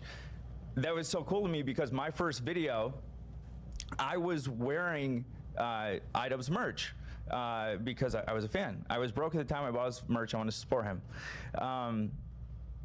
Yeah, and again, it sounds lame, but it was a very triumphant moment for me. It felt like a very full circle moment. And I also really liked Anissa. There was a lot that we had in common. We were oddly the same mix, half Lebanese, half Irish. And I know some of the struggles that come with that, with being mixed. And so he's half Irish too. Also, we really bonded over having 2 close family members, having Alzheimer's. Her father, my grandma who raised me. Jesus. And we really bonded through that. And Ian and Nisa were 2 of the nicest people I've ever met. I've always bragged about them. They introduced me to like everyone, so many other large creators. They took me to so many events, front row sporting events. One time I went to an event with Alex Ernst. I lost my ticket. I found out Ian was there. He somehow was able to get me in. He left his seat, got me in. That's what a great guy Ian was. Awesome, epic. What this was all about. Ian was trying to fuck me in the ass. No, I'm kidding. I'm sorry. He's creepy. What someone said in Discord just threw me. Okay. AB, if I just to prove what you're saying of how big of a fan you were. Just to prove that he tried to fuck you in the ass. We even fucking ran an ad on Instagram of the 2 of you guys. You know, that's love right there. I was thinking, I was like, I should do this again. Yeah, it's so fucking. That's one of my favorite. Honestly, one of my favorite show moments. You guys, that was when I. I'm not really getting that Instagram. No, I know what happened. Yeah. So people can go back and. I'm sorry, but the fact that they did so much for me is why I defended them. That's one of the reasons I thought they're great people, and I felt like they've always got unfair hate online, and I still feel that way. A lot of the stuff they get isn't fair, even though now they're inviting legitimate criticism, I believe. Well, I think they've been inviting fucking criticism for a long time at this point. Just because they're fucking... Now they're attacking you. They've been inviting it for ages at this point. You can go back, find all the times I defended Anissa and Ian. I wouldn't even meet with Bobby when Boblax wanted to give us one of his plushies, which was just a show meme. I wouldn't even meet him in the parking lot because of stuff he said about Anissa. Ooh. Sorry, Bobby, you're still a soundbite legend, but just to express how loyal I was. I had an extra spot for Anissa. because I was a mixed kid and I realized wanting to like prove your Arabness, which is something I struggled with, and then I got out of middle school. Also, I grew up around tons of other Arabs in Dearborn, so maybe that's why I grew out of it. And trust me, no matter what I say today, that's gonna piss off Anissa the most. And I'm not saying it to be rude, I'm just saying I recognize it because I went through that. I'll touch more on that later, but I wanna just say to all my fellow Crater Clash all my fellow half Irish, half Lebanese people out there. I'm sorry that it's just going down like this, and I understand we're probably not gonna be able to be friends, which sucks because you guys are the main friends I've made out here. What? That's not true. Everyone's in the same bucket I you don't are. blame anyone. You know, who am I? I don't know. They Who am I? I don't know. Loyalty to them, and I don't blame them. It was a very special. Are you sure? Because I've seen a lot of the fighters feeling pretty burned by what happened, especially by the third one. By the third one, yeah, but yeah, I don't know. Well, anyway, okay. Yeah, the Crater Clash was the coolest thing I've ever been a part of, and but somehow we've gotten to this point where Ian's saying fuck me in chat, saying I'm a loser on his stream, which is amazing, by the way, because like I said, for months I've been defending him. I've been called a pussy for defending him, and who's the one that fucks me over is him. Yeah. Yes.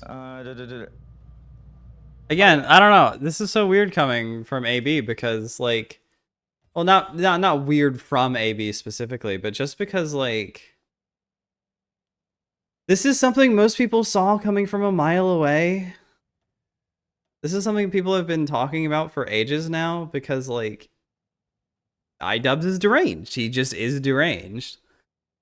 And so him coming out about it now, AB coming out about it now, it's like, well, I mean, sure, it's bad, but like, dude, we've been seeing this coming for like years. This has been a long time coming since like the beginning of the fight between IDubbbz. Well, that's not years, right? That's months. It feels like a year ago. Throughout this whole stream, by the way, you guys will see when we watch his stream, he keeps saying the problem with his coach is he doesn't know how to communicate his emotions as a man. He doesn't know how to communicate, which I find very fucking funny, being that I communicated with him what I was going through, what they were putting me through, and they do not give a fuck, including stuff I never wanted to share publicly, but I'll share with everyone right now. I pay for my grandma's fucking facility. I help out with my grandma's facility. My parents got a divorce. I'm helping with my grandmother because she raised me. My sister, everyone here, half of you don't even know I have a sister because I never talk about her because she's also in an in-treatment fucking facility because she struggles with her own medical problems that I help out with. I share that with nobody but Anissa. She does not give a fuck. She does not care, even though her father struggles with this stuff. She does not care. I have to leave my job. She's drawn her fucking line in the sand because she has the right to tell me how I provide for me and my fucking family. Let me be clear. I don't care. Israel, Palestine, I don't give a fuck. Fuck the world. Get ready for this. Compared to my family. Let me be very fucking clear. I do not give a fuck. Let me be very fucking clear. Is that much of a backbone for you fucking snark idiots? And just to be clear, you do care very much about Palestine. Oh my god. Yes, we know. We know he fucking cares. We don't need the reassurance. We understand. He cares. Whatever, dude. Oh my god. This threw me for a fucking loop whenever I saw that. Jesus. But you're mad. I just want to make sure. Yeah, no, thank you. No, thank you. I want to prevent clickbait. No, thank you. Thank you. No, what you mean is obvious. Is that your family's the most important thing to you? Yes. Than like some internet fucking activism. No. He's just trying to move on. Thank you. Thank you. Yes. Thank you. Thank you. Okay. Yes, Ethan. Thank you. Okay. No, I'm so happy you did. Thank you. Yeah, because some privileged kids online think that you should quit your job because you work for Zionists. Easy for them to say. Not a Zionist, by the way. Yeah. Well, I sorry. No. I'm so glad you did. Please stop me again if I say something stupid. You got it. Yeah. Again, I find it rich when I communicate to them what I've been going through. Now, before I get to the shit talking portion of this, I want y'all to know I'm putting everything on the line because I'm not going to live the way I've been living the past year. I'm asking that everyone hears me out before we jump into conclusions.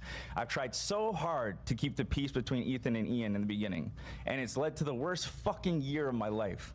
I planned on leaving the show next month in October when my lease is up. Nobody knew this, but Lena, Olivia, and Anissa and Ian. So Lena's my wife. Why would you trust Anissa with literally anything? Dude. Again, it's like, I don't know. I feel bad for him. I really do. But I can also completely understand if somebody came at it from the perspective of like, how can you feel bad for him? He took Anissa and, well, he didn't take their side, but he was like being, he'll say it later. I think it's too insulting for him, but he calls himself a fence sitter.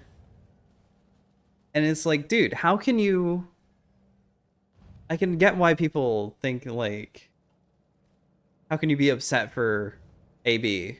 He refused to pick a side, and when all this shit was happening, and he defended Anissa and Ian as much as he possibly could. And so in a way he gets what's coming to him. And I get why people would say that or think that. And to me, it is, I'm a little in that category. I'm a little in of like, how did you not see this coming? They're liars, they're manipulators, they're freaks, they're losers. Oh, and by the way, real quick, let me say the reason that Olivia's not sitting right next to me right now, this is part of it. This is part of the fucking reason. Because Anissa did this shit to her too. And she gave me permission to say that. But yeah, in regards to how these people knew, that was my initial plan. Well, one, Lena's my wife, Olivia's my best friend. Why do Ian and Anissa know? Because they're the fucking reason. They've had some sort of weight on me, and I'm disarming them today. I'd rather lose my job than be talked down to like some sort of coward or looked down upon by someone I looked up to. He's not losing his job, by the way. He's just like, he was very heavily considering quitting because of all the shit that Anissa and Ian were like saying to him and trying to put him through whenever it was just like, it's not the case. It's not happening. What am I talking about? I'm talking about private conversations that we have had. Not that I was talking to a hater, not that I was talking to anyone. I was talking to someone who I believed with Ethan and Hila's close friend, which I never in a million years thought it would get to this point, about disagreements that we've had. And it's nothing that Ethan nor any of you would be shocked about, because everything I've said to Ethan's face, and it was never with malice or anything. I never divulge any private info, and to be honest, I don't think it's anything serious, but maybe they will twist it to be, because they twist fucking everything. It's the same shit that rat fucking Adam McIntyre has done to fucking Olivia in the past, in which I give Ethan credit, because you just stopped him from the beginning. You said, I'm not gonna blame Olivia for what she confided in a friend. Yeah. You guys are entitled to have private conversations. You're entitled to fucking vent about work. It's not my business, right? What you say privately in your free time. That's not my, I don't get to fucking tell you what to think and what to say, you know? But again, it's something I would never do if it wasn't Ian and Anissa. Sure. and I'd say I'd say almost 90, maybe fucking 95%, 100%. It was never me bringing up fucking shit. It was me just trying to navigate my wife being in this fucking event. And then yeah, it does seem pretty crazy. I've had them in my home. I had them in my fucking home. We fucking ate, and I fucking try to de-escalate, and I try to say to just understand things and give people some fucking grace, until it got to a point where I was too fucking far in, and I fucking have not been able to sleep. I have stopped looking at apartments. Our lease is up next month. I canceled the fucking sale of our Michigan house because I don't know what the fuck our future is gonna be. I took out a loan to You were moving to fucking Michigan? Fucking pay all my bills because this I'm kidding. fucking girl thinks she has a right to fucking play games with me, Lena, and even Olivia. And Olivia's not even really fucking involved. For the British, imagine moving to the Midlands or Wales. Okay, for the British out there, imagine moving there. Okay. For the Canadians, imagine moving to, I don't know. Fuck. What's kind of a backwater place in Canada? Imagine moving to Alberta. Olivia's just a sweetheart who, again, just fucking people take advantage of her niceness and try to fucking reel her in. And when they first released the content cop, they were so apologetic to us. We're so sorry to put you in this situation. And they were living off this high. But as soon as they started to get shit, when it didn't go the way they thought it was going to be, we became the punching bags. We became the punching bags. Then they wanted to fucking take it out on us. Yeah.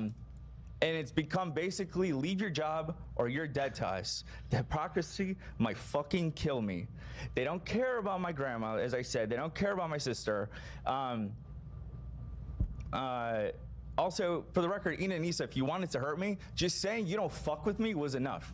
Because you should, it's pretty clear how much I looked up to you guys. And also, do you think that we love this shit? Do you think I love this shit? Do you think the crew fucking loves this shit? Or Ethan and Hila love this shit? Like, I'm living for this. I'm pushing for this. I love that everything I post gets fucking bombarded with fucking hate. Okay, well, I mean, it's undeniable. Okay. Yes, it sucks. It absolutely sucks for this all to be happening to you. But it is undeniable how much of a fucking cash load, how much of a cash cow that Ian and Anissa have become. I don't think you can disregard that they have become like free money to talk about for like an enormous amount of people. I love that I got to explain to my mom what my comments mean. I'm loving it, guys. We're loving it. Everyone's pushing for this. As we talked about in the beginning of the show, the fear we're all experiencing, we're all fucking loving it. Okay, I mean, that's like part of a secondary conversation. That part is more about the general like general public. I don't know what the right word is there. That's more about people like taking things way too far. Less about Ian and Anissa. And before these Anissa and Ian try to frame like we turned on them, we fucking defended you. We defended you before the content cop. We defended you the fucking day of the content cop to our fucking boss. And you and your little fucking snark friend say, we don't have a backbone. You know what? Maybe we don't have a fucking backbone for not fucking being more fucking loyal to Ethan and Hila. I wouldn't say that. I appreciate the sentiment, but you guys, I'm emotional today. But even after being called a coward, as I said multiple times for not speaking up on you, Ian, you have the nerve to say block AB in chat. And anyone could go read that post on our subreddit. Go read the post where it says Ian said block AB in chat. See how all the comments say and AB will still not fucking talk shit about them. That's not snark. That's our own subreddit calling me out now. I'm getting it from all fucking sides. Because you know what? I don't get fucking influenced by fucking idiots like you. No matter what, I'm not gonna fucking hate someone or like someone based on what someone else fucking tells me. And also, yeah, that's the whole point. I sit on the fence, and who uses that term? Ian uses the fucking term. I sit on the fence. Motherfucker, you're gonna miss the days when I sat on the fence. Oh, he's going on the offensive now. Ooh. Ooh, AB's going to go on the offensive now. I don't know. I wish this had like more bite to it. Because a lot of this is just like, I understand it. He's very emotional. He's like tired of all this bullshit that's been happening to him and his family. I just want some more bite. I want you to fucking shit on Ian way more. I want you to destroy him. No. Just no.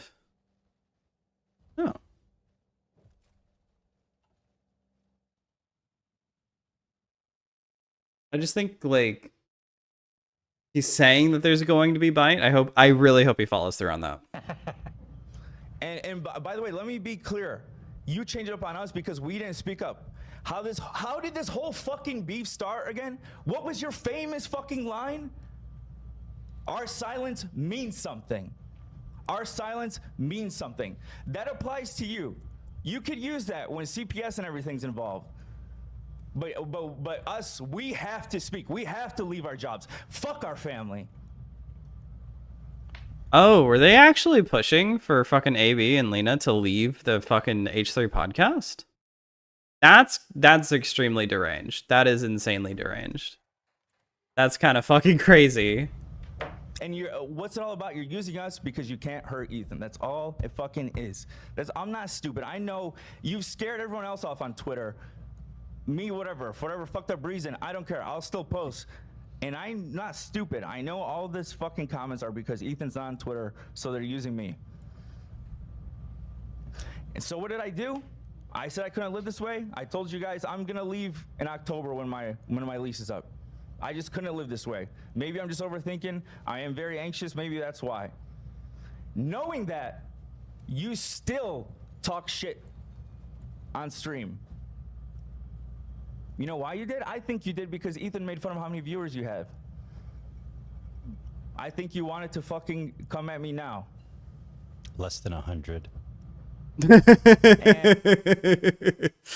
That is an amazing little insert point for Ethan. That was great. And Anissa, I've always defended you, but get over the fucking mixed kid trauma. I understand wanting to prove your urban-ness, but I got over that shit in middle school. You want to prove it? I think it's all fake. I think her entire shit about her being upset about that is like fake. And it's like certainly used to be there.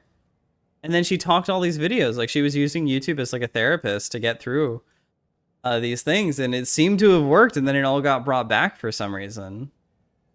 It really makes me wonder if a lot of the people in Hassan's crew just have their like insecurities pushed upon them at all times. And that's why like... That's why Frogan's out of the crew, is because she's not insecure enough. That's why Ethan and Hila got pushed out, is because they're not insecure enough, while Ian and Anissa are like constantly insecure, even about stuff that they weren't before they joined that crew. Hey, that would be a nice little add up, but I don't think that's true. So bad you're willing to do anything to prove it. I recognize that in you, and that's why I defended you. I know how judgmental old school Arabs can be, and that's also why I defended you. And what I see in chat yesterday, I'm the biggest disappointment. You know what? You know, watching my cousins grow up and be able to speak Arabic with my grandma and all this stuff and all these different things that I wish I got being full Arab, I hated being mixed. You know, the one fucking thing I think I got out of it is that I could be less fucking judgmental, because I had to understand why my grandma would say things on one side that make them off as racist to Arabs and vice versa. But you didn't even get the one fucking benefit we get as being mixed. No, you want to prove your Arabness and be fucking judgmental. I'm very proud to be Arab. Clearly you are too. But let's not play stupid. Like everyone would again, it's the reason I was defensive of you, because I knew you'd be judged for shit like your husband taking your fucking last name, or you doing OnlyFans. You know who wouldn't fucking judge you for that? Me. And before anyone tries to frame that as me being racist, bad empanada, you ugly fuck, before he tries to say, oh, Arab, he says Arabs are all whatever the fuck, suck my halal fucking dick. How's that for you? I mean, he's not Arab. I feel like he tries to look like he is, but he's not. He is ugly. He is ugly. Oh, and talking about OnlyFans. Here, I have a little question for you guys. She wants me to quit my job because I work for a Zionist. Do you guys know who was the alleged #1 donator to AIPAC since October 7? Again, I don't know. I feel like I can't add anything, because it's just like... Sure, I mean, that sucks. That totally sucks for you. I get that like feels terrible. That sucks. That's awful. Kenan and Anissa have been like this forever. I don't know. Like, I want to feel bad. I kind of really want to feel bad. But like, I just can't, because on their face, Ian and Anissa have been such like downtrodden, miserable people trying to spread their misery to everyone else around them. And he just hasn't, like, this is like, finally he realizes that, or finally he's willing to speak out about that whenever this has been happening for like the last 6 months, and really like a lot longer. I mean, sure, good for him. He's finally speaking out about it to a degree, but like, it's kind of like, it's old news, AB, that these people fucking suck. These people fucking blow. Okay, you realize that now. That's great, but like, they've kind of sucked since like 2018. Yes, I know. the CEO of fucking OnlyFans. He's number one. Number one since October 7th. He is the man. Yep. He's not 10. He's not 11. 5. He's the biggest donor. He denies to it. APAC. He denies it, but it's go look into it. It's pretty fucking clear. It's him. It's not really that complicated. It's his wife doing it, and obviously, it's him. He's the biggest donor. I've already iterated this point, but beyond the mixed thing, also, like I said, we bonded over our family's medical problems, but you don't give a fuck. Just because I act like I'm happy doesn't mean I am. Some people don't like being burdens on others. You should take fucking notes. But yeah, you know everything, but you don't give a fuck. What did you do when I opened up to you? You ran your mouth to everyone and allowed every one of your stupid fucking friends to fucking threaten me. You allowed Denims to threaten me. You fucking allow, when she insinuated that she knew something, how the fuck would she know anything? I've never spoken a word to Denims. I've never exchanged a DM with Denims. When Millhouse threatened me, how the fuck does this bozo know? Retweeting Adam saying fuck the crew. Okay. Yeah. So that's like the one thing that makes it, I think, go even overboard, is that they have been so willing to shit on AB, and like going to the point where they're just like like 110% violating normalcy, violating shit that like no one would expect you to. That fucking sucks. Like, why would you just leak your messages? Why would you, like, even to people that you think are like kind of or vaguely on your side, why would you do that? That's like terrible, dude. That's like so terrible.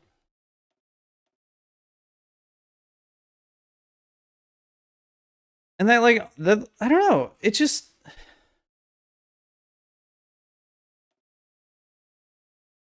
Can we get more content? That's basically what I'm asking for. Can you leak their messages? They need it. They need a taste of their own medicine at this point.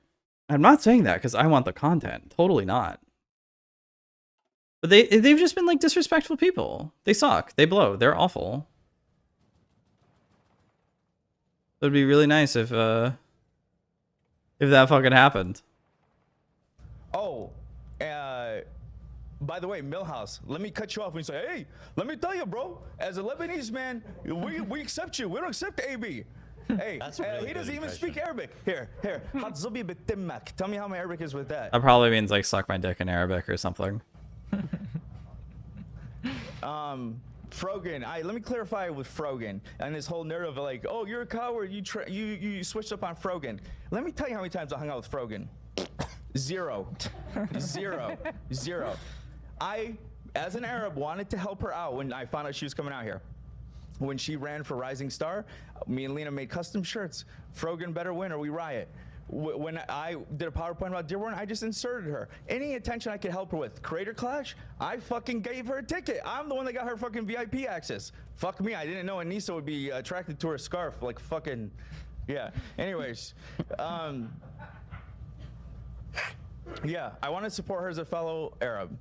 And even when she started shit with my boss, I interrupted Ethan. Go watch the first time he talks about Frogan. I say she's our friend. Yeah, you Why? did. Because I was trying to help a fellow Arab. And by the way, you and maybe I think it was Olivia at the time too, and Love, I remember. We're speaking kindly of her, and at the time it pissed off some of our fans in the context of everything that was happening. Also, like, yeah, that's another thing. You fucking defended Frogan? What? That's actually something you did? Why? I mean, because they're trying to be friendly, right? I get that part, but I don't know. It's almost like a comeuppance in a way. And again, I don't mean, whatever. I don't fucking care anymore. I'm gonna say it.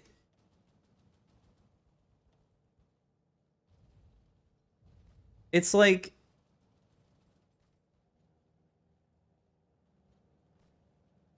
he did this to himself. I get it. It's terrible. It's awful. Sure, nobody should have it happen. Whatever.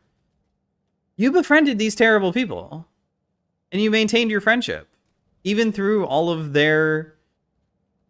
like, all the suffering they caused you. You were like, I'm not going to do it. I'm not going to go out of my way. I'm not going to make fun of them. I'm going to be the better man. I'm not going to do that to them. That'd be mean. That'd be bad. And then you just, like... You just took it for a long time, and now you're done with it, sure. It's been so long, dude.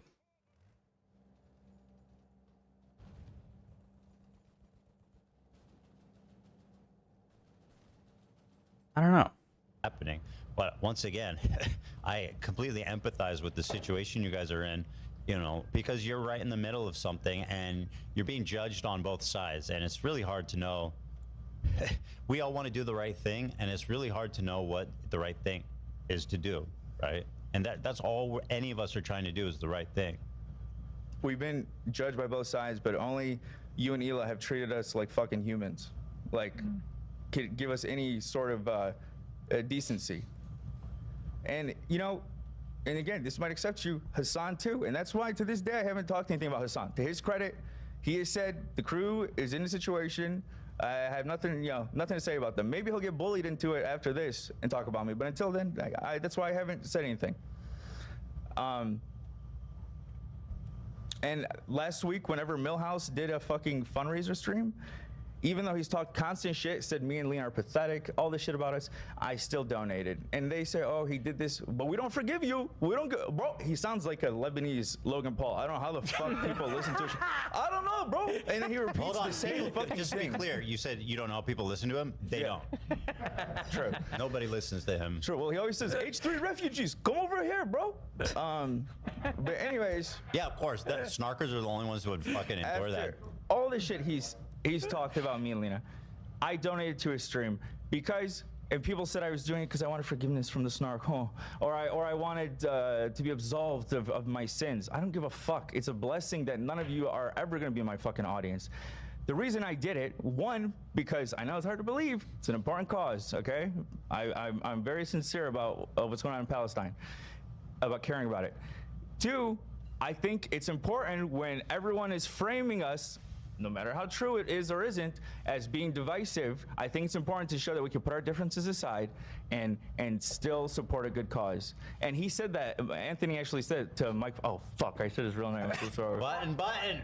Whoa, they didn't button. They never buttoned. He said that to Mike from PA. Who's Anthony?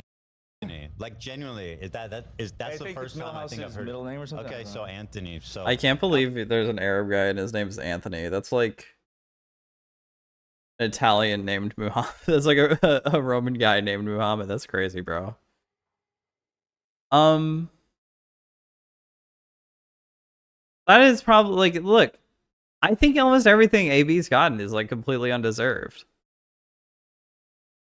I'm presenting why it happened, I guess. No, that's not quite right, is it? Sorry, I've hit my tired point and I'm being kept alive on nicotine and caffeine right now. It's like he walked into like the poison swamp in Dark Souls and got surprised whenever he got poisoned almost. Although to a degree, it does also feel like there's supposed to be this large level of group unity, I guess, that he's kind of appealing to. Like, hey, we're all for Palestinians. We're all like Arabic. We're all Palestinian. We love the Palestinians. We're supporting the Palestinians. We're all Arabic. Let's get together. But he's doing this to a bunch of rat people with Anissa and Millhouse and I guess not Hassan. I don't think Hassan has said anything bad about him going to charity, which is great, actually. I can't believe they just didn't see it coming, I guess. So, okay, but I mean, he'll be Millhouse. I told you I'm letting it all out today. I mean, honestly, I probably don't need to be saying that at all, because I have to imagine that he is feeling like the exact same thing, and that's like why he's even talking about this. Because I can only imagine that this is like probably been tearing him up a bit inside, and like having to go through all that bullshit is like awful, and he's probably thinking the same thing. So I don't know. Now I feel bad, but not that bad. Yeah, he even said to Mike from PA, like, oh, I think, you know, I don't like him, but I'm glad that he could put our, you know, our problems aside as Arabs. And Mike from PA was just fucking fuming. It was beautiful. Yet again, another not Arab person telling Arab people how they need to act. Yeah. And I thought it was also important to do it then because it's this, like, it's around the same time that this whole Bet Empanada coming after Hassan thing, it's like, it never ends. It never fucking ends. And it was so refreshing. I love that fucking beef because it's just like, like, you're seeing the divide between actual fucking crazies like Bet Empanada and his fucking crew of extremists. But, yeah, Anissa, she can't show the same grace to me. When I did a fundraiser on the same day as Noah Samson, she pushed Noah's, no mention of mine, because she's petty. Oh. And pettiness to her is more important than Palestine. I didn't know that. Yeah, I was gonna say, go try and tell another minority that they're a pussy for keeping their job that provides for their family. Go try it. Because even if you believe your interpretation of it, let's say that Ethan is a racist, and I'm dealing with Ethan's racism to provide for my family.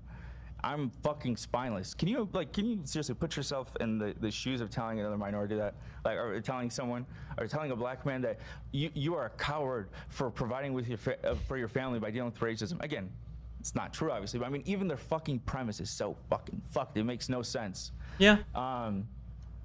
No, they're like nonsensical people. They lead nonsensical lives, and they don't act with any like logic. They're entirely like, I don't even know. I guess like emotionally led, but even then their emotions are so inconsistent. And I don't know why. It would be nice to have an answer. That's what I would love out of all this, is an answer to why these people are so fucking crazy. And again, they don't get this. They're so fucking entitled. Of course, discrimination, racism, none of that is okay. But to think that anyone who's actually gone through it, this is their first fucking time. And let me be super clear. Not going through that here. That's not what the fuck is happening. But I'm just saying the privilege and the being offended by everything. I am Arab. I grew up in Dearborn after 9/11. We were harassed. People come from across the country to fuck with our schools, to fuck with our carnivals. It got so bad they shut down the fucking Dearborn Arabic Festival, which we used to have yearly. That thing was great, man, as a kid. It was the only time you could see girls in Dearborn out in summertime. They fucking ruined it for us. They cockblocked us with their fucking racism. It's the reason I go by AB. Like, I don't even identify with my own fucking name because I've been called AB more in my life than Abdullah, because I just, being, you know, an Arab post 9/11 in America. So please, shut the fuck up. Shut the fuck up. Please. It's your keyboard warriors are so fucking brave. Yeah, and that's the difference between you online activists who continue to scare away people from the movement. You pearl clutch, but then as you're saying that, you get nonstop harassment. You fucking tweet inbred. Yeah, they like encourage harassment upon themselves almost. They say that they don't want harassment and then go out of their way to say inflammatory things. That's like the definition of like encouraging self-harassment. It's like, to a degree, it almost seems like they want it and they like profit off of it. Maybe they want the hate watches, they want the hate clicks, but they keep saying that they don't, but their actions are, what is the right word?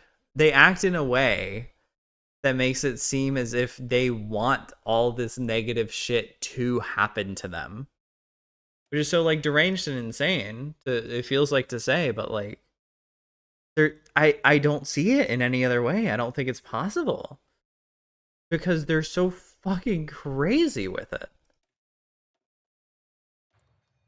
And that day I fucking told her, what the fuck is wrong with you? Like, I'm fucking fighting to try to get this to die down, and you tweet inbred. Anissa, with your fucking past, why the fuck would you tweet inbred? I'd shut the fuck up. Is she, what is that? Wait, what does that mean? Zach has a few sound bites. Play that. I'm lost, bro. The one where she's like about the experiments. Oh, yes. The normal. Oh, the one where she fucking compliments Yosef Mengele? Holy shit, they gotta play that. Those experiments. As terrible as the Holocaust Nuremberg. was, Right. obviously it was horrendous, and how disgusting the doctor was that did the experiments on people. It was gay people, handicaps, twins, and obviously they were obviously Jewish. Right, obviously. Obviously And Jewish. before, Anissa, before you call me a misogynist, you or your husband, because I'm guessing that's the next play in the Cry Bully playbook. Don't forget that I defended you from all the unjust misogyny that you've gone throughout the years. And don't pretend to be a fucking feminist when you've had fucking Lena and Olivia fucking terrified of what you're gonna fucking do. The last time Olivia said something that you interpreted as her talking bad about you, you fucking blocked her immediately and then went on this whole fucking rant about how she should do better. Imagine fucking getting any evil vibes from Olivia. But no, Olivia comes to our apartment, basically has a fucking panic attack because of Anissa and her bullshit. And again, I'm not saying that Olivia said anything about Ethan and Ela or anything, but she's just she's already thrown in the middle of this shit because she does care about Palestine. She has spoken up about Palestine, and she's afraid that if she doesn't appease Anissa, that Anissa might label her an enemy. Then the harassment that she's gonna get is gonna be even enlarged for no fucking reason. Rude. So why did I say you can't overstate that? Because she's intentionally embedded herself with these people like Denims and Frogan and Millhouse and Hassan, and they all kind of follow. If there's like a directive where it's like, oh, Olivia's is not pro-Palestine, let's say. And so if that becomes the narrative that Anissa wants to spread to all these larger platforms, it will happen. Yeah, and it has happened. That's why this. Yeah, because she's so like interconnected with everyone else that whatever she says will inevitably get picked up by the people that she wants it to. That's part of the issue with them, is that they almost have like an undue influence on everything else. Because she's like tied to Hassan and Taylor Lorenz and Ian IDubbbz, of course. And it's like, I am so thankful that all the other funny men that I watch have not talked to or about Anissa, and they have stayed away because they know that that is like a veritable shithole, hellhole to get involved in. With like fucking Cold Ones and Pay Money Wubby and fucking everyone else who's like friends with Hassan and or Anissa, and they're just like, nope, I'm staying out of politics. I don't want to fucking talk about it. It's not my channel. It's not what my channel's for. I'm not doing that. Oh my god, I'm so thankful for that. Piss me off. Bad Empanada, all these fucking losers, who cares? Who cares? They gave legitimacy. And I mean, I'm guessing that's a lot of what you fucking felt too, is by them saying it, it's like, that was the real, you're co-signing all this. You're co-signing all this. You're like, and you're, for whatever relevance. Who are you talking to? Huh? Who are you talking to? I'm talking about Ian and Anissa. When them saying this shit is different than fucking Bad Empanada saying this. Oh yeah, like way much. Yeah. But yeah, so in the tweet, let me dial back. I said blackmail. Well, let me first say, to the credit, as I said earlier, they said they would never share our private messages. God bless them. They're not like Ethan.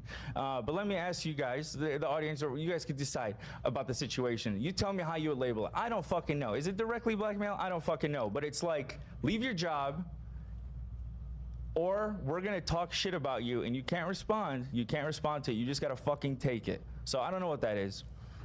It sounds like some type of extortion for sure. Wait. Can I hear that again? You can't respond. Leave your job, or we're gonna talk shit about you and you can't respond. You can't respond to it. You just gotta fucking take it. So I don't know what that is. Oh. Oh no. Oh no, AB.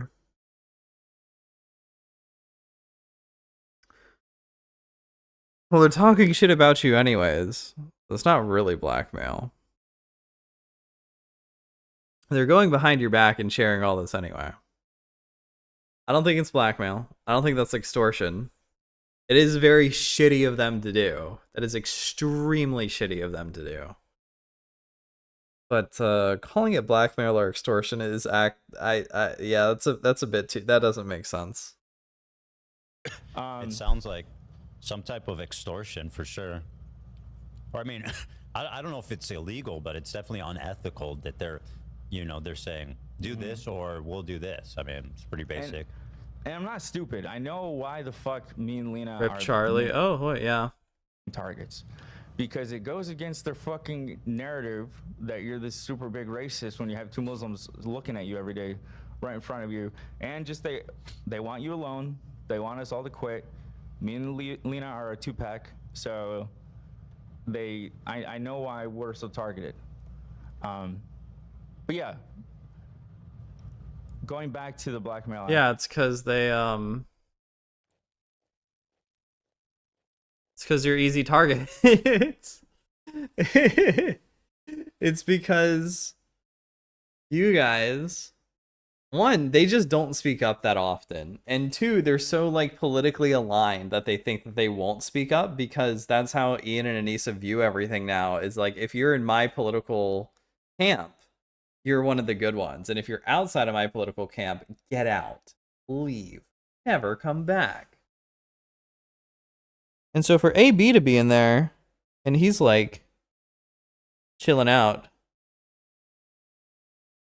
it fucks with them mentally because they're like, how the fuck can this upstanding righteous Muslim boy be okay to stay in this fucking... I'm trying to do like a half Arabic, half Irish accent for Anissa. How can this fucking boy be here for so long? I'm so terrible at this. I'm doing like almost like a Scotch. Whatever. Fuck it. They're like, how is this possible? He's our friend. He's Muslim. Why is he here? They just hate him. They just hate him. They don't understand him, and so they hate him. Aspect. Let's not forget there's a power dynamic at play. Besides being a fan, I was in your fucking event. Lena was in your fucking event. Yeah, you took me around like fucking Aladdin, showed me a whole new world. It's fucked, bro. I was shocked by how Ian spoke about me. I've never been spoken about that way, at least that I've heard by someone that I looked up to like that.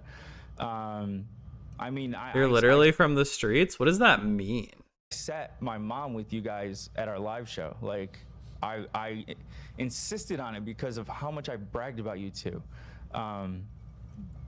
Yeah, I'm coming to an end here. I'm sorry, guys. I just want to say I can't begin to explain the mental strain you've put me and Lena through. You know, this could be a piss match. Ian and Anissa, you could just use this for content, but I'm being sincere with you as a human being. It was very hurtful. That's something AB said. Oh, okay. Yeah, I don't know. I feel bad for him. I feel like, but I also feel like he put himself in this situation by maintaining the friendship with them for so long. Even though he felt like he was being extorted, I guess that's so weird. He said that he felt like he was being extorted like a minute ago because it was like either you guys could decide about the situation. You tell me how you would label it. I don't fucking know. Is it directly blackmail? I don't fucking know. But it's like, leave your job, or we're gonna talk shit about you, and you can't respond. You can't respond to it. You just gotta fucking take it. So I don't know what that is. That doesn't feel like extortion or blackmail. It does sound bad, but it doesn't feel like I mean, they talk shit about him anyway. They talk so much shit about him anyway.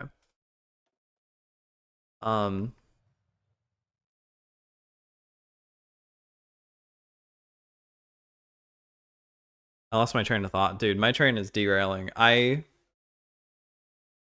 have not had good sleep in like 3 weeks, and it's killing me. But I'm over it, and I'm fucking done living this way. Apology rejected. What are you apologizing for? What are you apologizing for? I'm legit confused. You're apologizing for not speaking, for not defending us more clearly. Yeah. And because you were afraid to offend your other friends that you care about. There's no need to apologize. You guys. Yeah, I always appreciated the situation you guys are in. It doesn't help with all the fucking snarkers and psychopaths online. It doesn't help. But I mean, for me, I always did my best to try to not take it personally, you know. I appreciate that. But what's the blackmail specific? That's what I'm saying. I have just private messages, you know. So they told you? No, they didn't. They didn't. No, let me be clear. They told me they would never share anything. But then it's like they went from being, feeling so bad for us, checking on us, we're sorry you're in this situation. Then progressively, as they got more hate, they just started to ramp up shit like, you gotta leave, fuck you guys, you're all complicit, all this shit. Oh, so okay. her getting back on OnlyFans, I mean, God bless her, but like, I'm like, oh fuck, like this situation might be getting bad now, like. Oh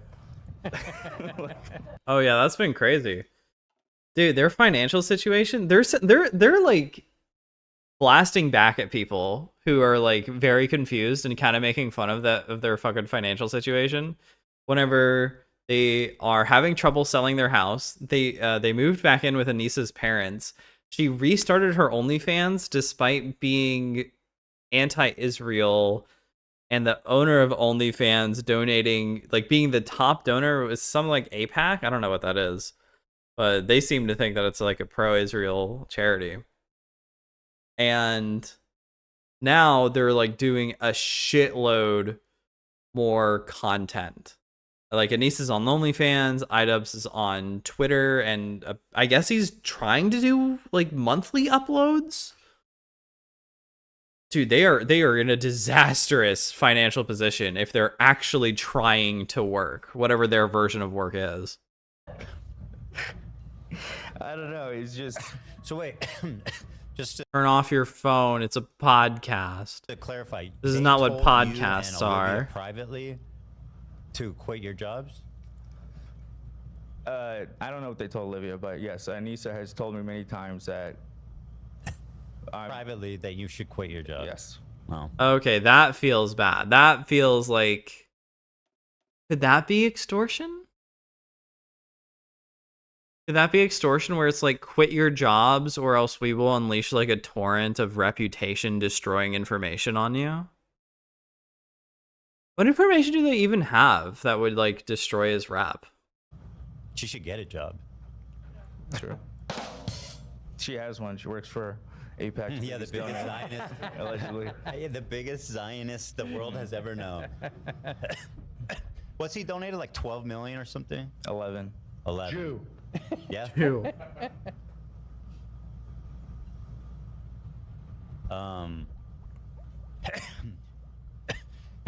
So you were afraid that they were going to like target you with more harassment if you didn't quit?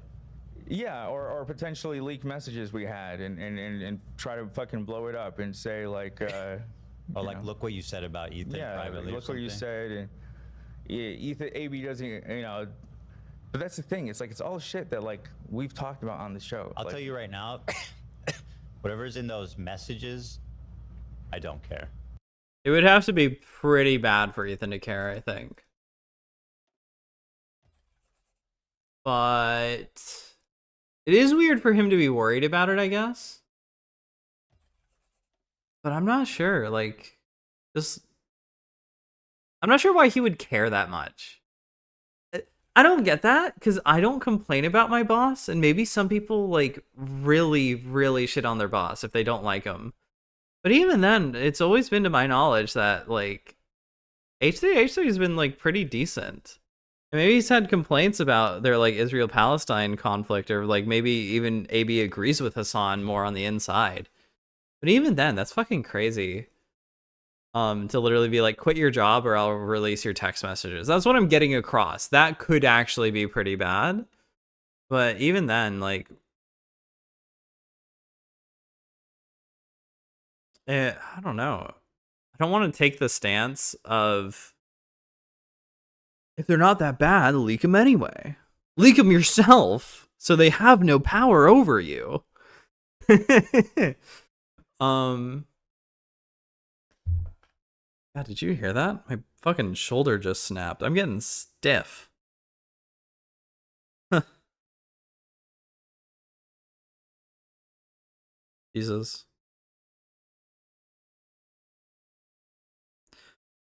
But that is I don't know. Fun. Thank you. They could show a screenshot of you saying, you know, Ethan's a fucking genocidal Zionist. And, you know, listen. Never, ever. I know you're just making a point, but it was never, ever anything like that. I don't care either, and to me, I like you can judge a person by their actions, and like you said, the way you feel that we've treated you, I feel the same way about you and Lena. Like there's never been any bad blood or any weird feeling, and we've had open conversations about Israel-Palestine specifically. Yeah.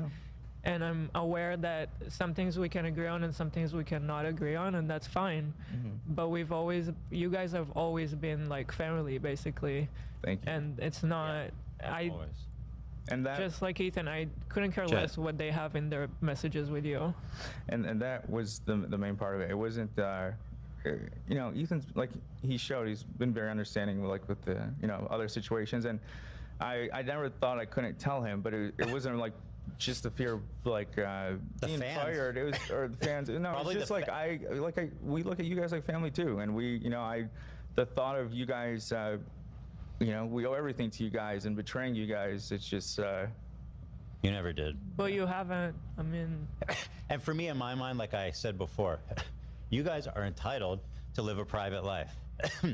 Without me having to eavesdrop on everything you ever say. Like, and I understand, because I've gossiped about or talked about other people in my life, and when you're like in private with somebody else, I find myself looking back, tend to speak in exaggerated terms, and you know, you go home later and you're like, I don't actually like, right.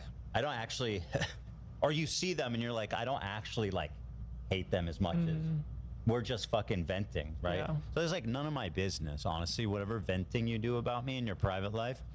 And if your friends, quote unquote friends, are willing to leverage that, yeah, then that's just on them, honestly. And yeah, thank you. That is like literally fucking insane that they are even like willing to try.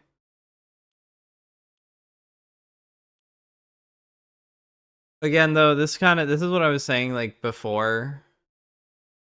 In a few ways, this does feel kind of just like self-congratulatory, or like saying very true and honest and real things that were nobody ever questioned. These are things that are like universally agreed upon. And like, sure, yeah, I agree. You shouldn't leak. Yep. You should not leak messages like that. Got it. Understood. Yes, chief. Yes, chief. Cool. It's like, yeah. I understand. I don't know. They're letting it out. They're letting him have his chat.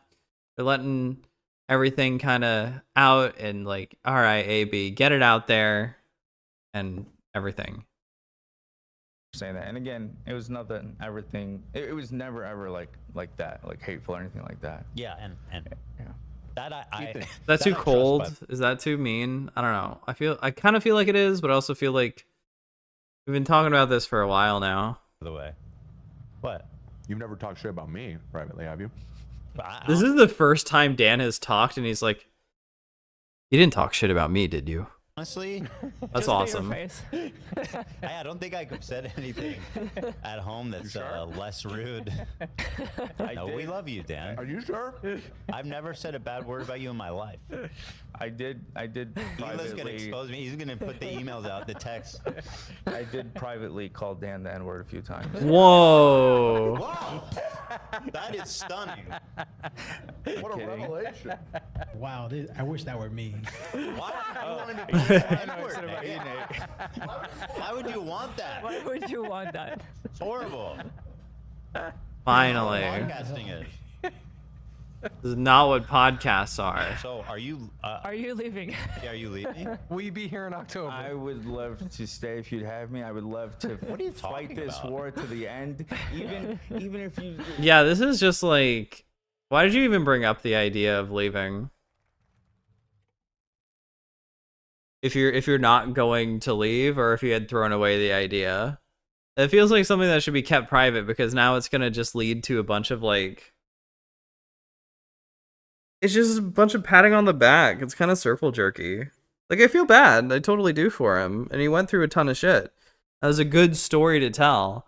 But in this kind of like community setting, it feels like, we'd love to have you, AB. We'd love to keep you on. You're great. You're epic. You're awesome. And you went through some terrible shit. And it's like, yeah, we understand that. We know that. That it's like so obvious on the face of it. This is not what podcasts are. I don't know. Like I said, I'm like cynical. I just and they're not. They're just not cynical people, so I guess I get that. But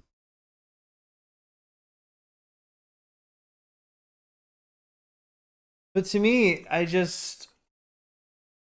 it's like bad content almost. I don't know.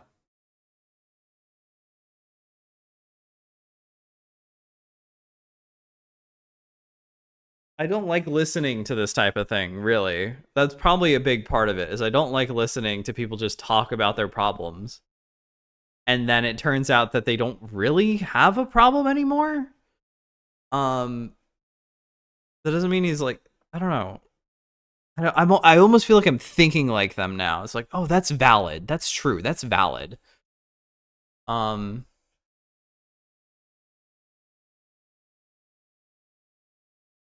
When it's like, yeah, of course it is. It doesn't need to be pointed out. It's just patting on the back for very true, obvious things. Maybe it's getting too late for me. I need to go to bed. I'm becoming a dick. Maybe that's the kind of cynicism this world needs. So fucking cringe. Next day, woke up and did become the worst person who ever lived just to fucking piss them off. I would love to stay. I would love it.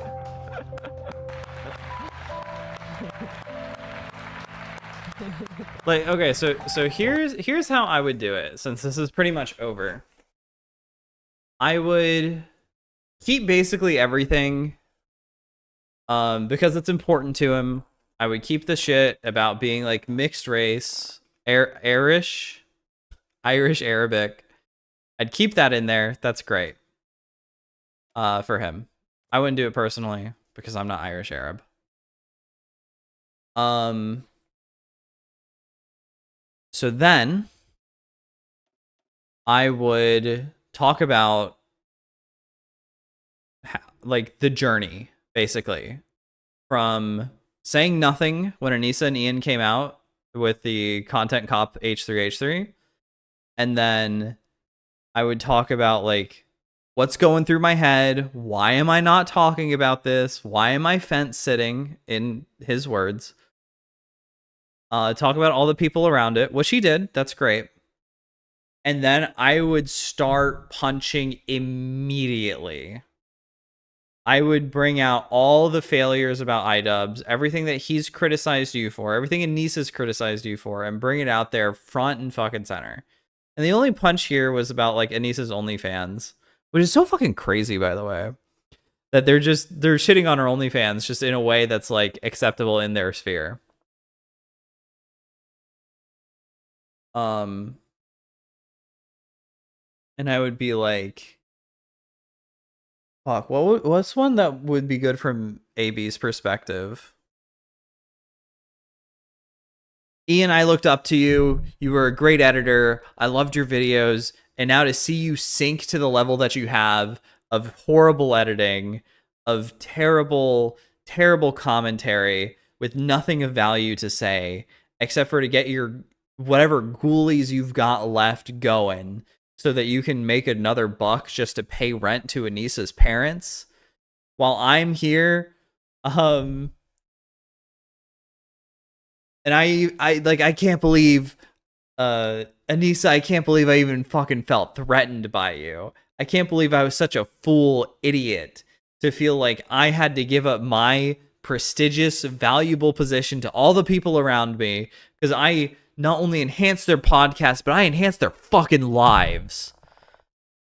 And you were trying to take that away from me from a conflict that I'm on your side for? How fucking dare you? That's what I wanted. I wanted something more juicy. I wanted more tea. And he said there would be more tea, and there never was. It was kind of anticlimactic. And it's like, something else. Anissa, you bring up your Irish Arabic heritage as a defense tool when you yourself admitted in video years ago that you were over it and you were done with it. But now you're using it as a false insecurity that you don't even actually believe in. You're only using it to get funding and sympathy from people when you don't even know how sympathy works.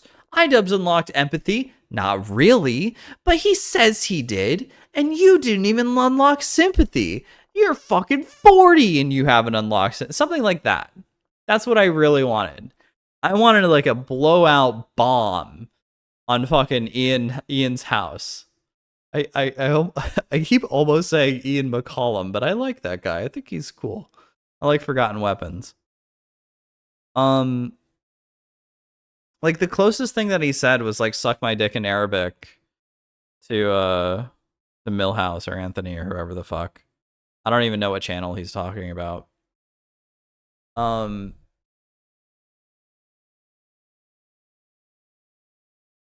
this very much felt like, I don't know, maybe he wanted to go further. Maybe that's all he had prepared.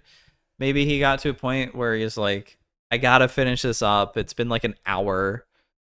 I think it's only like 30 minutes, right? It was an hour 34 to 48 minutes. Oh, it goes on for a few more minutes. Let's skip ahead. Mudahar knows the shit that we're talking about because they're doing the same fucking thing to him. Oh, okay. So we're talking about Mudahar. And it's like, I would have really liked it if, I don't know, maybe Ethan could have jumped in more and Hila, but it was very much like, let's give this moment to AB. He deserves this moment. He's valid. Girls, he's valid. And yeah, sure, he is, whatever. But I was coming in this with the expectation, and because I didn't watch this before. This is one of the few times I didn't pre-watch. I was like ready for some violence. I was ready for some full on fucking radioactive sea of cobalt. And I feel like I didn't get that. I feel like it could have gone harder. Wish there was more edge to it, I guess. And I was kind of hoping, that's why I was kind of like low energy for a lot of that, so that's partly my fault. But I was ready for like the end. I was ready because AB is like, I'm gonna drop some tea at the end, and he never really did. It's like, Anissa, you told me that you're moving in with your dad because you've missed your last 10 mortgage payments.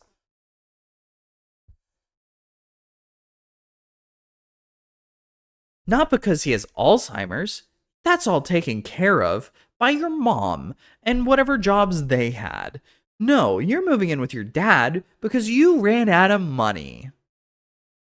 That's what I don't know.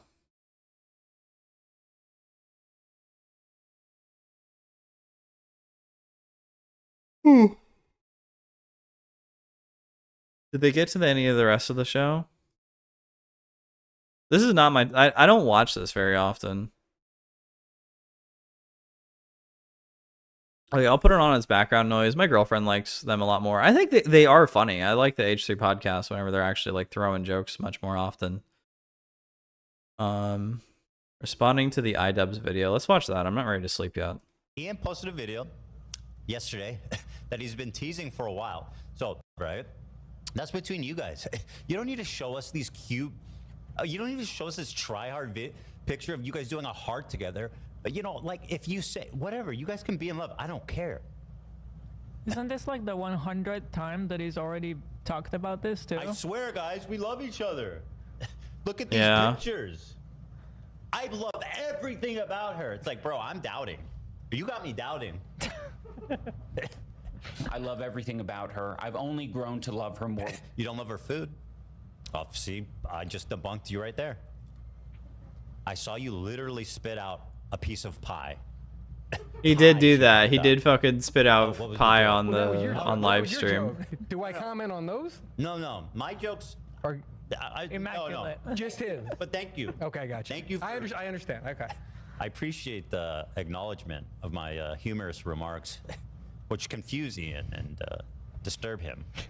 With time, and a lot of people online don't see it that way. For me, it's very obvious. I thought more people would be able to catch on. I am quiet, stoic, not talk.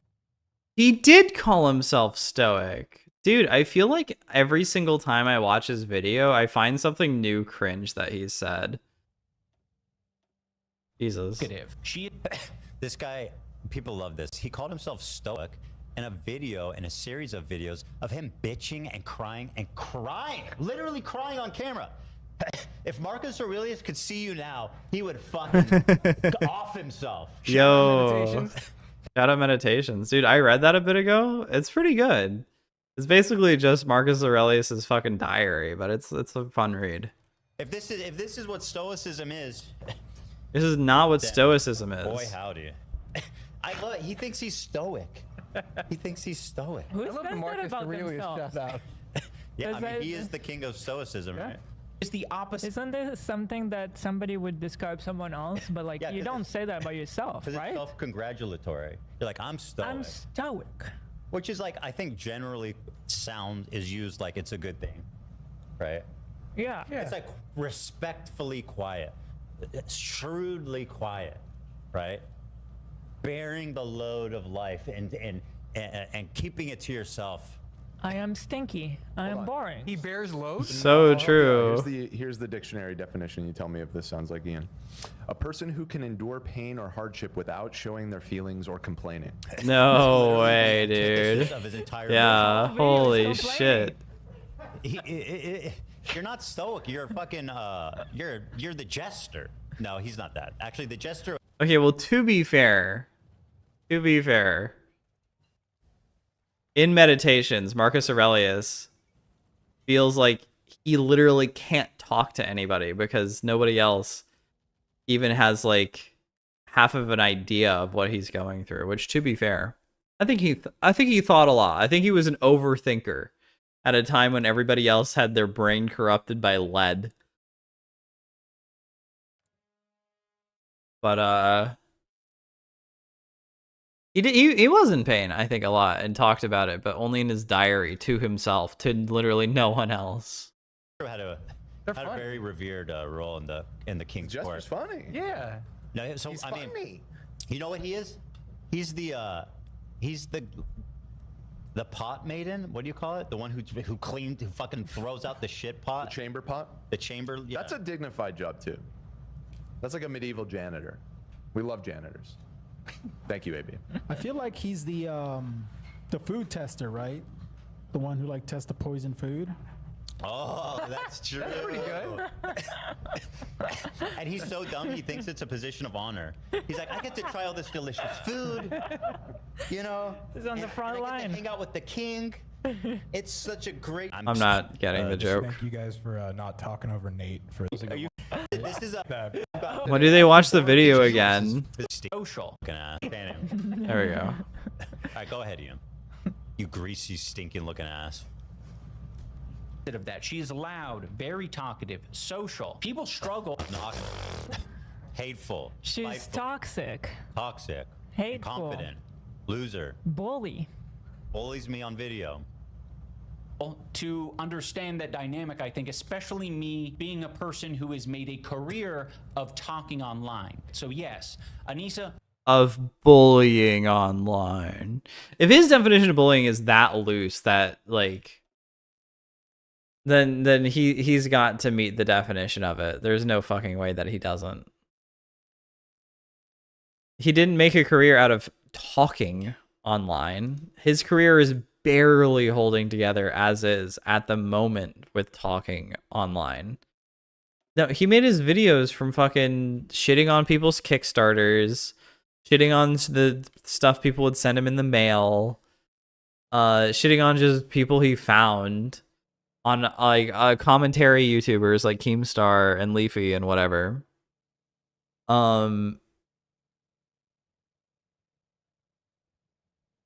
And a lot of them were extremely deserved, but that was still, in his definition, bullying.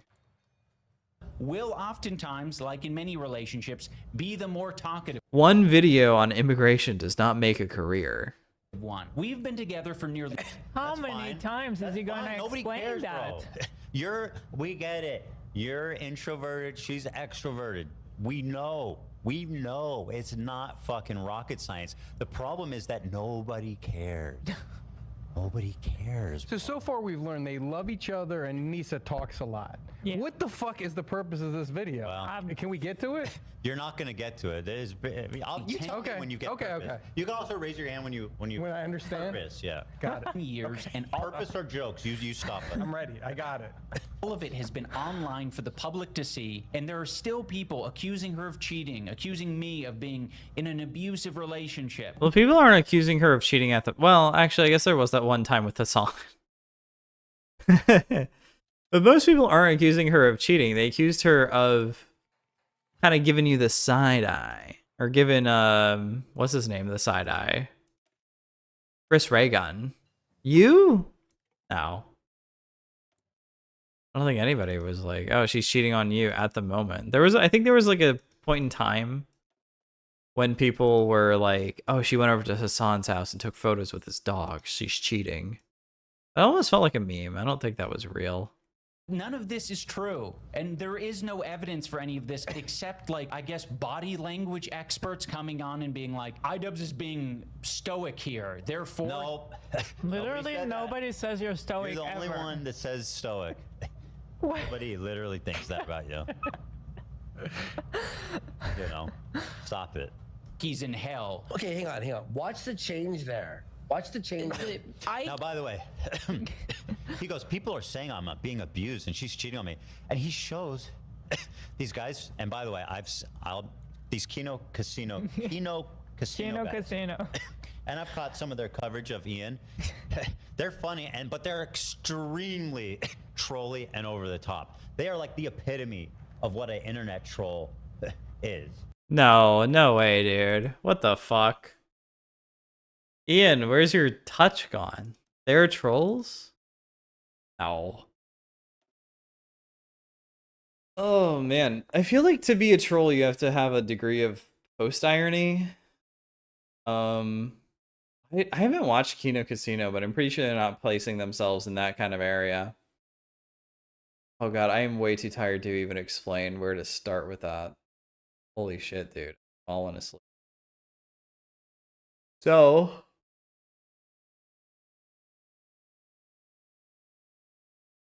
I don't know. I feel like an actual internet troll would start to go out into their like actual lives and pull pranks to like get content. That's like the closest you're gonna get without like somebody or no. I guess an actual troll would be like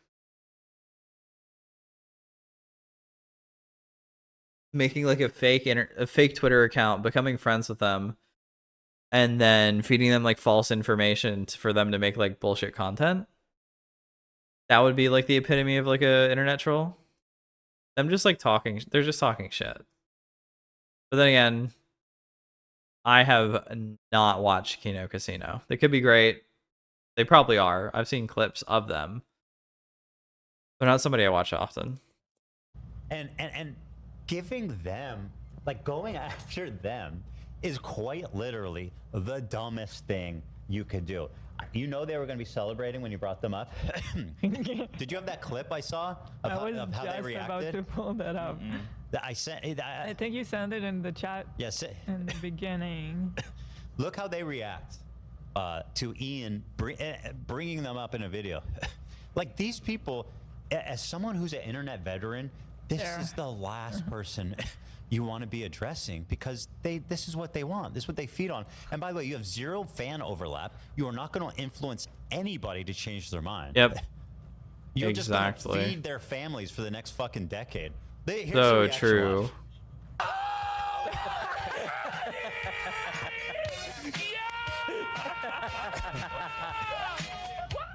Look at this shit. Celebrate good times. Come on. Oh my god. Look how happy they are. Look how happy they Yeah, are. they're super energetic. It's a great energy coming from them. Yeah, hell yeah. Ian? I love these guys. This was the obvious results. That's a hell of a set he has on the left. Yeah, they got a whole weird, interesting thing going on, these two guys. But the only thing that's going to happen is they're going to have their biggest streaming days ever. Everybody's going to want to tune in to see what they have to say. You just gave them the biggest shout out.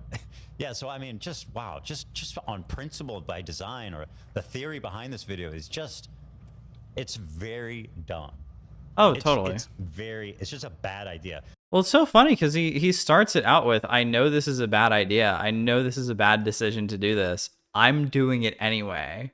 Because my wife must be defended. Guys, I am not a lol cow. Lol cows are for Chris Chan. You shouldn't bully people with mental disabilities. If you told me this idea, I would be like, what? You mean it's stoic. Yeah, it's a very stoic idea. It's pronounced stoic. I don't know what the fuck that was. I have never gotten. Look at Ian in this moment. Oh my god! Like he looks Their whole sad. thing is like nitpicking every little detail to just be as obnoxious as possible. Like that's their humor. And he's, oh my god, he's missing it so hard. He is disgusted at her. He's depressed. He's so disgusted. Working by this. on. He looks disgusted with this. He looks so uncomfortable. And He's by the like, way, should I be here? this isn't a diss to the Kino guys. I don't know how much viewers they get. Talk about the video. I'm here for the video. I'm not here for fucking Andy Worski. I was fucking watching Blood Sports with him and JF Garapi fucking 10 years ago, okay? I was there in the trenches with him and fucking Sargon and Medicare. They were all the same debate. I was there. I was in the war, man. I'm fine. On Kick, but on YouTube, their videos get like 30,000 views. Now, like, this is your big fucking target? Is this I have no clue what he's thinking here, man. This is a huge misfire. He looks so uncomfortable. Look at this guy's body language. He doesn't want to be there. Look how miserable It's true, though. he looks. Dude, he looks Listen, you can say it's Dude, not. he looks like he wants to kill himself. In that video. I mean, you might say that it's not true, but the fact is, Ian, you do look miserable. You do look awkward. You do look weird. You know, you did sit really far away from Hassan on the stream. Like, you know, maybe you should think about your behavior and how it's signaling, you know, like, why is that our problem? That you're a silly, goofy fuck. Shut up, baby. What is our fault for pointing out the obvious? I kind of want to kill myself now. Okay. Chill, bro. Is that stoic? He goes, Kino Casino made fun of me. I'm going to kill myself. No. But I guess I'm assuming that was a joke. Was that a joke? I don't know.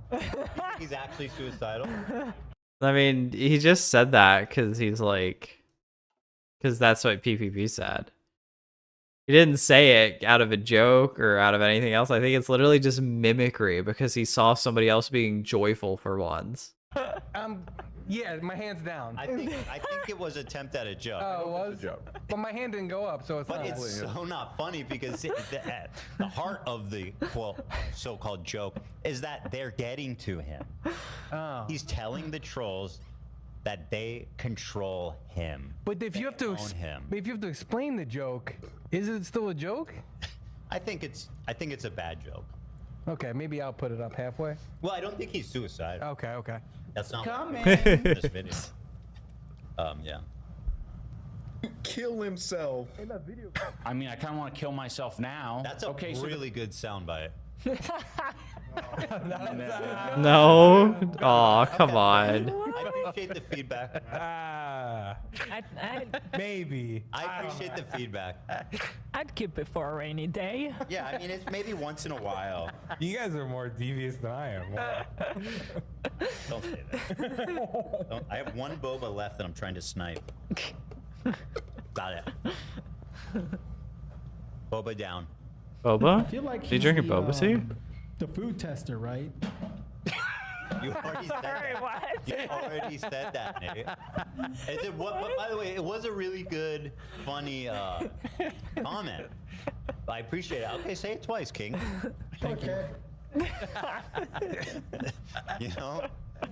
Okay. They're not a fan of the resting bitch face. All right. Well, I'm not gonna smile all the time, fellas. And even when I smile, He almost never you guys smiles. Still, like, contort it into he's so uncomfortable or he's smiling through the pain. Right? Oh my god, this is pathetic. It's just insane. It's pathetic. He's starting off with people are making fun of me for looking awkward. Guys, can you please stop? People on the internet are being mean to me. IDubbbz, the content cop guy. And also, by the way, stop. Also, you know what? I just realized that. That's a good point. But it's like a micro point because he's not bringing it up. IDubbbz said, like, for ages has said, like, I deserve the misery. IDubbbz says, I, Mr. Dubbs, deserve the misery in reaction to all the pain that I have caused. I need to repent. I need to make sure people know that I feel bad for all the misery that I've caused. And yet, whenever he gets that, whenever he gets all the lashings, the whippings verbally that people are giving to him, he's like, guys, stop attacking me. This is too far. This is way too far. And yet he's the guy who's trying to repent for saying the N-word F slur a billion times a video. I just thought of that. It's crazy, bro. Stop telling me to smile, sweetheart. I am not your plaything. It's like, dude, this is not a real video. These aren't real fucking criticisms. Not what podcasts These are are. trolls. I'm still not clear on what this video is about. He's trying to defend himself. Is essentially what he's trying to do. Oh, he's so uncomfortable. He's smiling on his face. What? But inside his eyes, you can see his pain. That's a joke, and a funny one at that. For some reason, well, not for some reason. What was that title? Creepy sex theories. Also, why are you playing a gong? Is that a little racist? Gongs are not inherently. Was the gong show racist? The Japanese thing, the gong. Wait, it's not specifically Japanese. Drummers Who use invented it. the gong? Fact check that. The Gong Show. John Bottom. I suspect. John. That's the gong show guy. No, that was Led Zeppelin's drummer, bro. Come on. Invented the gong. Neil Peart. It's not attributed to a single person, but the results of gradual development in the ancient East and Southeast Asia. I know. With origins possibly in the Bronze Age. Wow, 3500 BC. Whoa, okay. Can we, like, watch the video? Anissa was horny and wanted to have sex with this therapist. Well, Anissa figured herself to it. Yep. Very crude, obviously. Makes her pussy wet. Buddy, They're true. Yeah, very crude. Very crude. That's what I'm saying. What we're describing here 30,000 is two view video. grown men who are fantasizing about a stranger and his wife and what they do in the bedroom. Who cares? Or don't do in the bedroom. That is creepy weirdo shit. And here It's honestly not even that creepo weird. I feel like a lot. That's like not like of all the creepo shit, weirdo shit of a scale on that. It's like pretty commonplace. Oh, you're thinking about my sex life, dude? You're a fucking like sex criminal. It's like, bro, literally pick up like a gossip magazine. Also, it's like super different because there's so many different angles to this, right? It's super different because one, it's about comedy, right? And the fact that your wife literally makes a career out of sexual activity and people fantasizing about sex with her. That is literally her career. And so when people do what she wants, but not in a way that she wants that to happen, it's like suddenly a terrible thing. But that's literally her job. I didn't think about that. I think I literally heard there's either Chud Logic or Augie or Nick Diorio say that. And I didn't even think of that. But that's, yeah.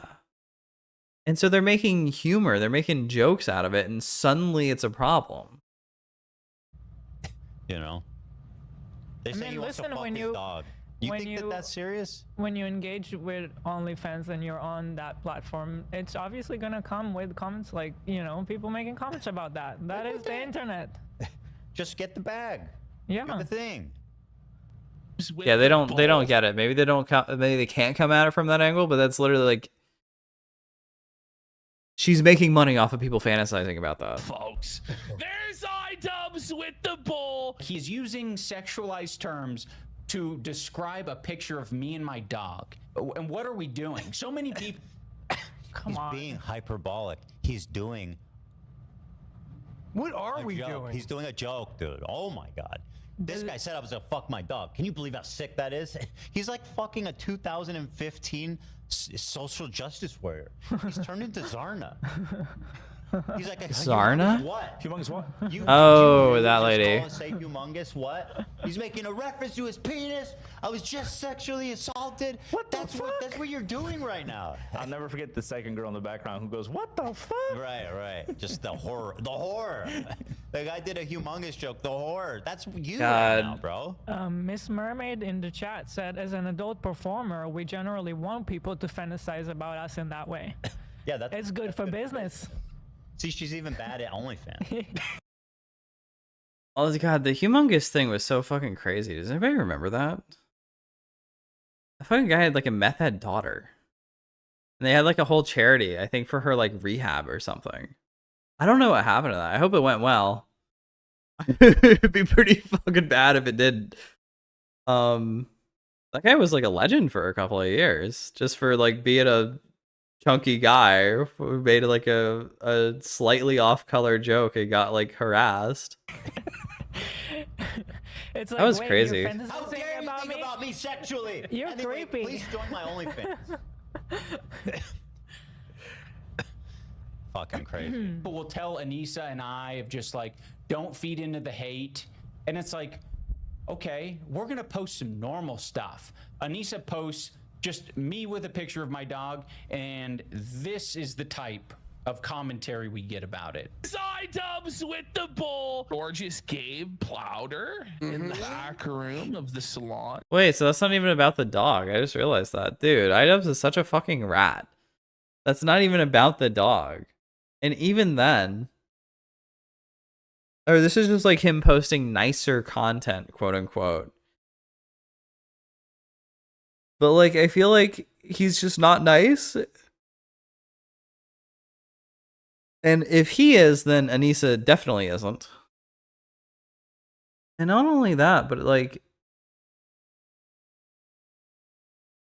it's almost like he's signing like a one-way social ticket or a one-way social contract where he's like, I'm going to be nice from now on, okay? And he simply expects the other guy to be nice. Whenever they're not signing that, they had no intention to sign that, and there's no reason to think that they ever fucking would. What a fucking idiot. A 3-hour bukkake session with all of the male stylists. If you're curious about the hairdresser these guys are talking about, I will point you to my disgraced boxing coach, Michael Briggs. For some reason, What's this the meme with stupid Woody? fucking loser. Or not Woody. Oh, okay.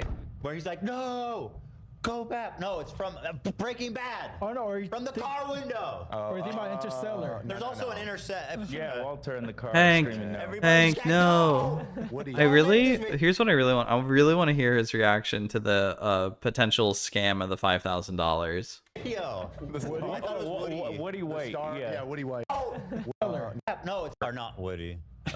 Oh, okay. I'm gonna go get some I have like energy mints. It's crazy.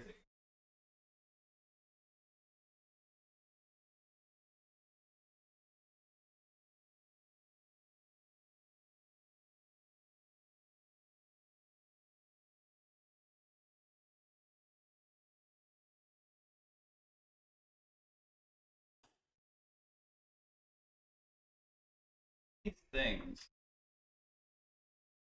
Global customer called Respawn Mints, and they're by Razor. They're really fucking good. It's just hard candy, or like medium hard candy. They're not too expensive. For mints they are, but for the flavor, there's like no other flavor of mint, so it's like, okay. I'm only gonna do this once, so don't worry about the ticking. Where he's like, no, go back. No, it's from Breaking Bad. Oh no. What do you Michael Briggs? What's disgrace about Briggs? You know why I asked? He's a good dude. Dude, he fucking came out looking tall and kingly. In that interview. Yeah. I reached out for them to call in. They wanted to, but guess what? They both have jobs. They're both working, Ian. There's nothing disgraced about him. You're the one that's sitting in a fucking basement all sweaty ass looking, addressing a bunch of trolls who are obviously making jokes. Talk about disgraced. Oh my God. What are you what words are you using? For some reason, this stupid fucking loser and his That is true. He did go from being like a pseudo internet comedian down to being like a crumb tuber. dumb as Rock's wife. Whoa, hold the fucking phone. Yep. How are you gonna come at her like that? A child bride who's fighting against people marrying minors in every state, going state to Okay, yeah, she's so justified. She's so cool. 7 million subs. It's noteworthy. 7 million subs don't lie. Dude, what? Dude, we were all here when we watched that I actually think Ethan has 8 million subs. interview. I was in tears hearing her story. And dumb as fucking rocks. Yeah. Where's the empathy bar? And if you go back and listen to her one of her big points of contention, of conflict, is when she asked him to help her talk about this, and he just left her on red. Yeah. But in the meantime, she's actually continues to do this and has been successful. I forget what state, but they passed a law. She got in Washington, and she's got California this Advocacy year. is actually doing something to help people. But he finally replied to her, if you remember, the day before she. He just being shit on. Betray your True. I don't know. your trust. Oh my God. Spilled their guts. They were decided to go on the H3 podcast. They already spilled their guts. They were getting paid like $5,000 to go on this podcast. That's such an insane lie. Possibly a defamatory one? I think so. Honestly, pretty. Okay. Okay, wait. Ethan is a bit Sue happy. Let's see what happens. You guys know I'm lawsuit heavy. He's so pathetic. When I heard this, I was like, that might be defamatory, but honestly, I think it'd be defamatory towards them, not towards you. Right. He's claiming that they were paid to come smear him on the show. Now, anybody that watched the interview knows what happened, including him. He obviously knows. I didn't even plan to give them the money, and they didn't expect to get money, because I didn't even plan for it until I heard for the first time that he stiffed them of a bonus of $5,000. And at the end of the show, I felt so Yeah, bad. he does. At the end, by the way, after they had expressed themselves, that and they had just poured their guts out, and really, I'm really waiting to see. I haven't kept up with it, but I really am waiting to see what happens with the Denims, Casey Tron, and Frogan lawsuit. So I went over the docs on stream a bit ago, and it seemed like loaded with shit that was not relevant. To the actual like defamation or whatever that they're getting sued for. Maybe I'd have to do like a bit more of an in-depth thing on it. But it seems like it was like Here's one lie that could actually be extremely damaging to us. And then here's a bunch of very stretched truths, which could be very damaging to us. So I want to see how that turns out. Inspired us. Not even shitting on Ian. That wasn't what the thing that people were talking life about story. was her life story. Turns out that she's this incredible woman with this incredible story and this incredible advocate, and that's why I gave them the money, and that's why everyone cared about them, Ian. But he's framing it. Well, with Denim's, that's the case. With Casey Tron's was not like reacting hard enough. I think Frogan's was as well. Was Denim's that one? I thought Denim's one was actually like more serious because of the Giardia stuff. I don't remember. Like, this was a pre-planned thing where I paid them $5,000 for them to come on the show and lie, and it's just an insane. This is what he did on his first video when he refused to explain why I'm upset at Denim's. Right. It's like, are you forgetting something? Holy fuck, man. This is oh yeah, this is 2.5 hours into the interview. Well, you know, the irony, and it sticks with all of them, it's these socialist communists that are always like, I'm going to secretly take 34% and give the fighters 1%, and I'm not going to give a bonus to my actually working class and people, you two who are working your butt. What you can see, Anissa and Ian, the newfound socialist heroes, are mad that I gave this guy $5,000. You should be thanking me. And I'm gonna stiff. Yeah, that them. is so crazy that they are like LARPing as socialists now.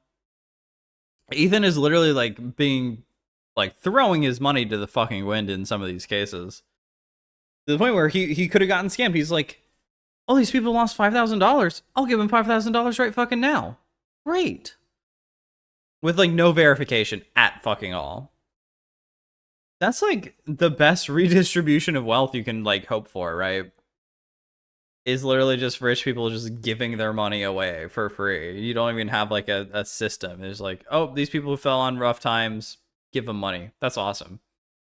Like, and fucking Ian in his video was like, this poor fuck really wanted that $5,000 and he fucking took it because he saw a chance to get it when I never even promised him a bonus. Me, the fucking, and let me prove to you guys. Such a I'm rat. going to make a proclamation right here. As the resident capitalist. Yeah.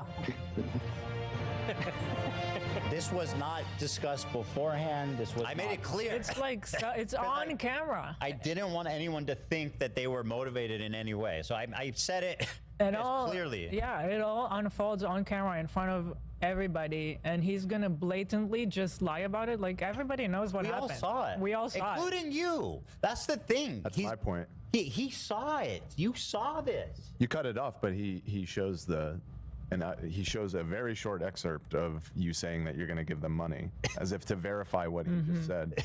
And it's I don't know. When I saw that, my eyebrow shot straight up. I was like, it's dicey as fuck, so Ian, devious. The way you cut that. Yeah. It's so devious. Yeah, he's a pretty malicious clipper. Thing, he cut all around the context of her, you know, me being mad that CPS came to my house because what I thought was in a result of a stream damage. I want to talk about the video. That is a material fact, dude.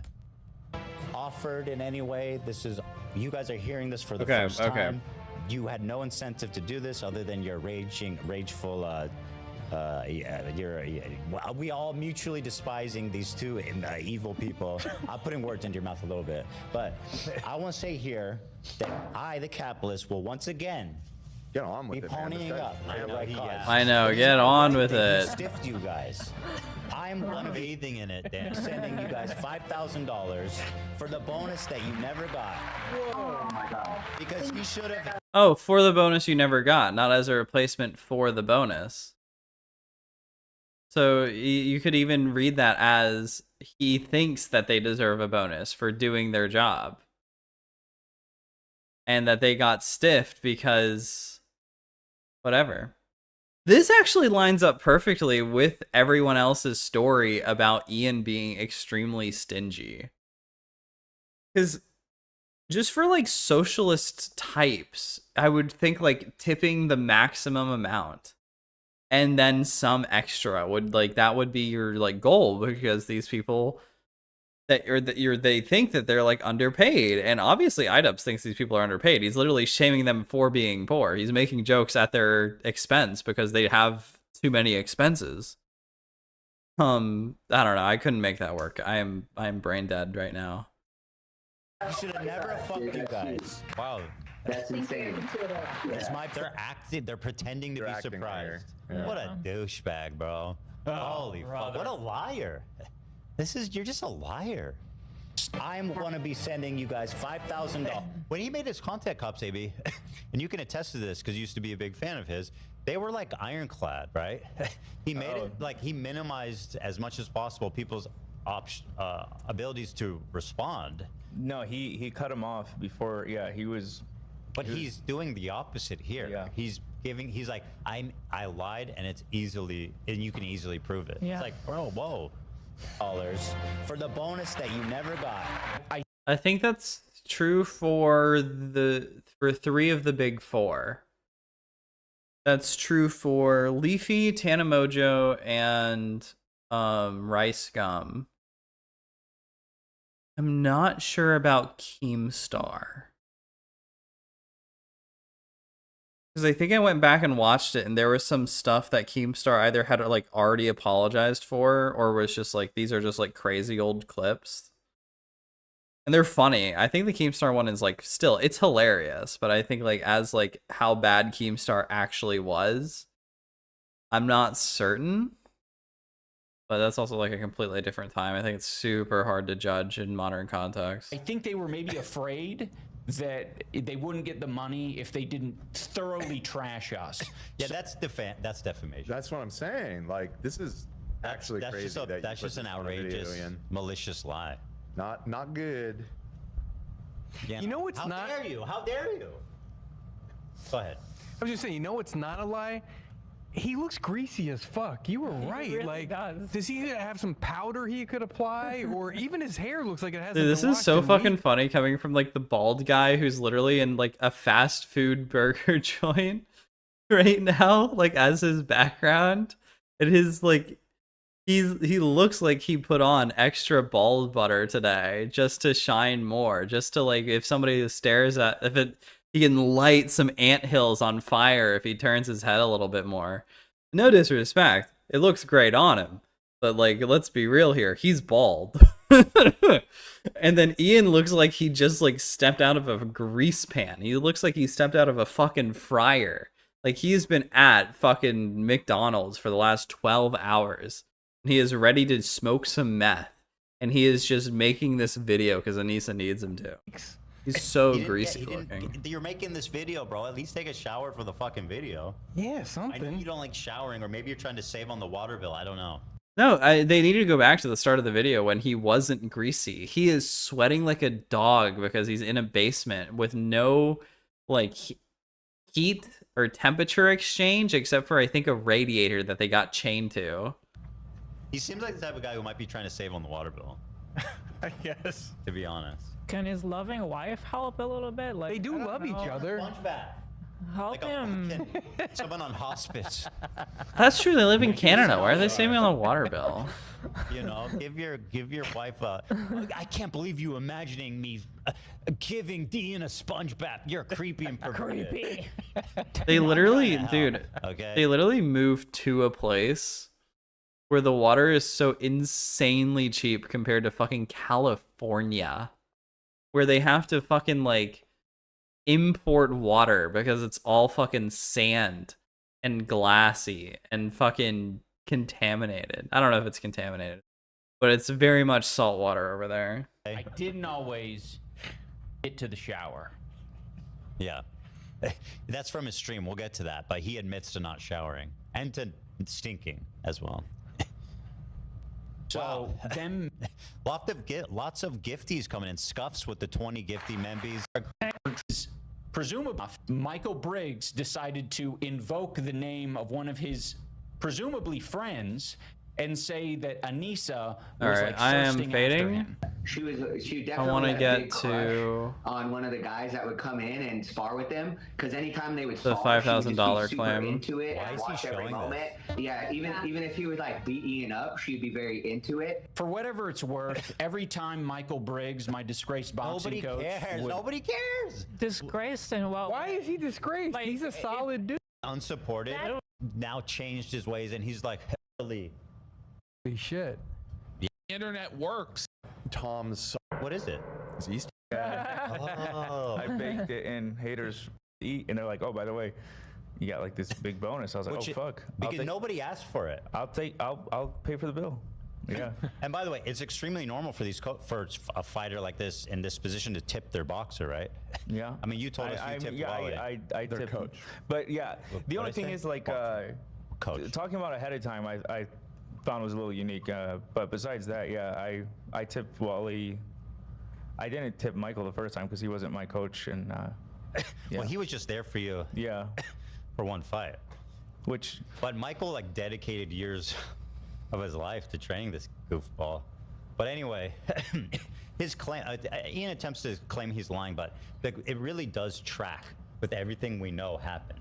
That he was telling everybody at the time that there was a big bonus, and then he found out that everybody got a bonus and he didn't. And So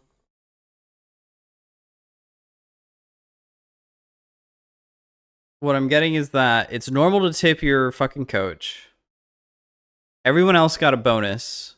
He didn't tip his coach, in addition to his coach hearing that everyone else got a bonus. So where normally he may have gotten like, I don't know. What would even a percent for a coach like that be? You tipping him like $1,000? $2,000? Tipping him 20%? I'm not gonna tip my coach fucking $7,000. I don't have that shit lying around.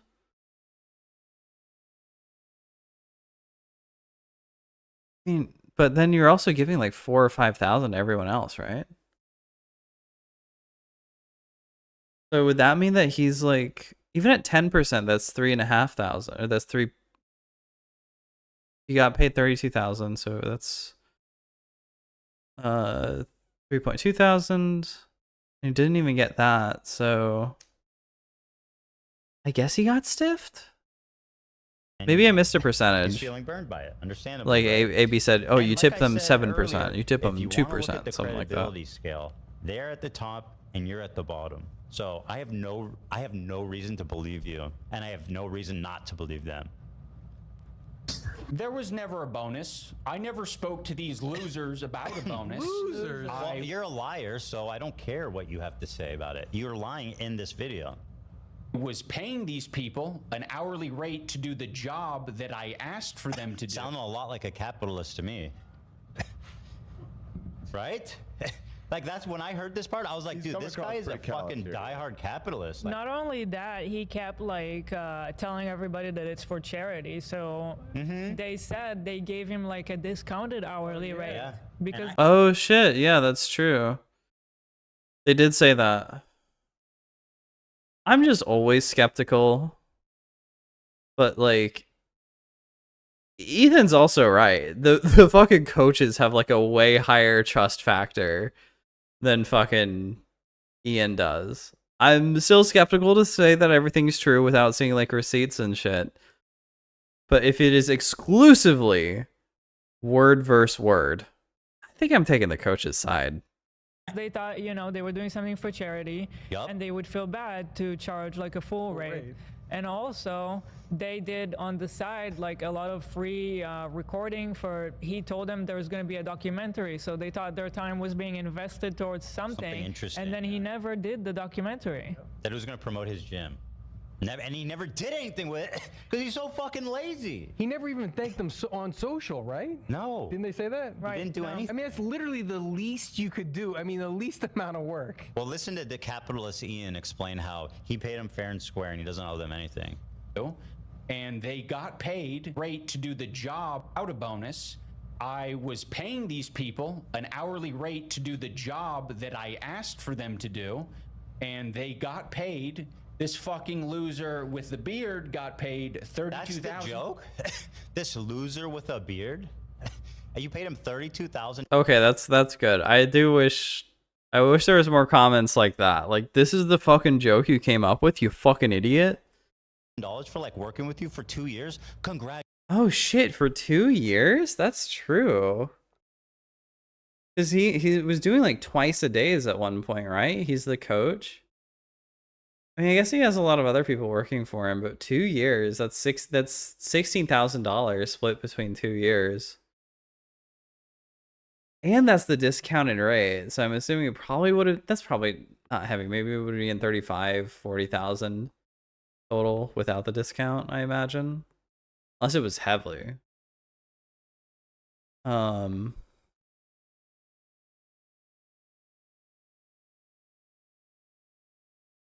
seems really low for a coach. Well, for an LA coach.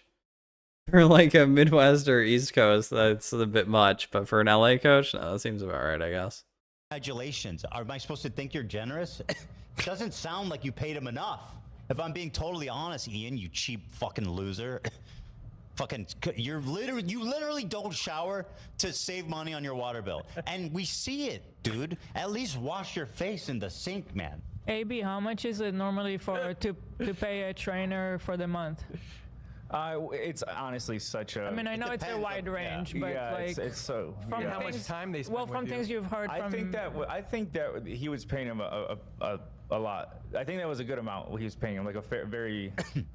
Well, I think a lot matters with the intensity of the training, and it sounds that like, too. Yeah, I think they were like following him everywhere. You're spending all day with them. Yeah, and then there was also the cinematography aspect. Well, they also skipped 6 months. So if was IDubbbz paying him for the 6 months that nothing happened?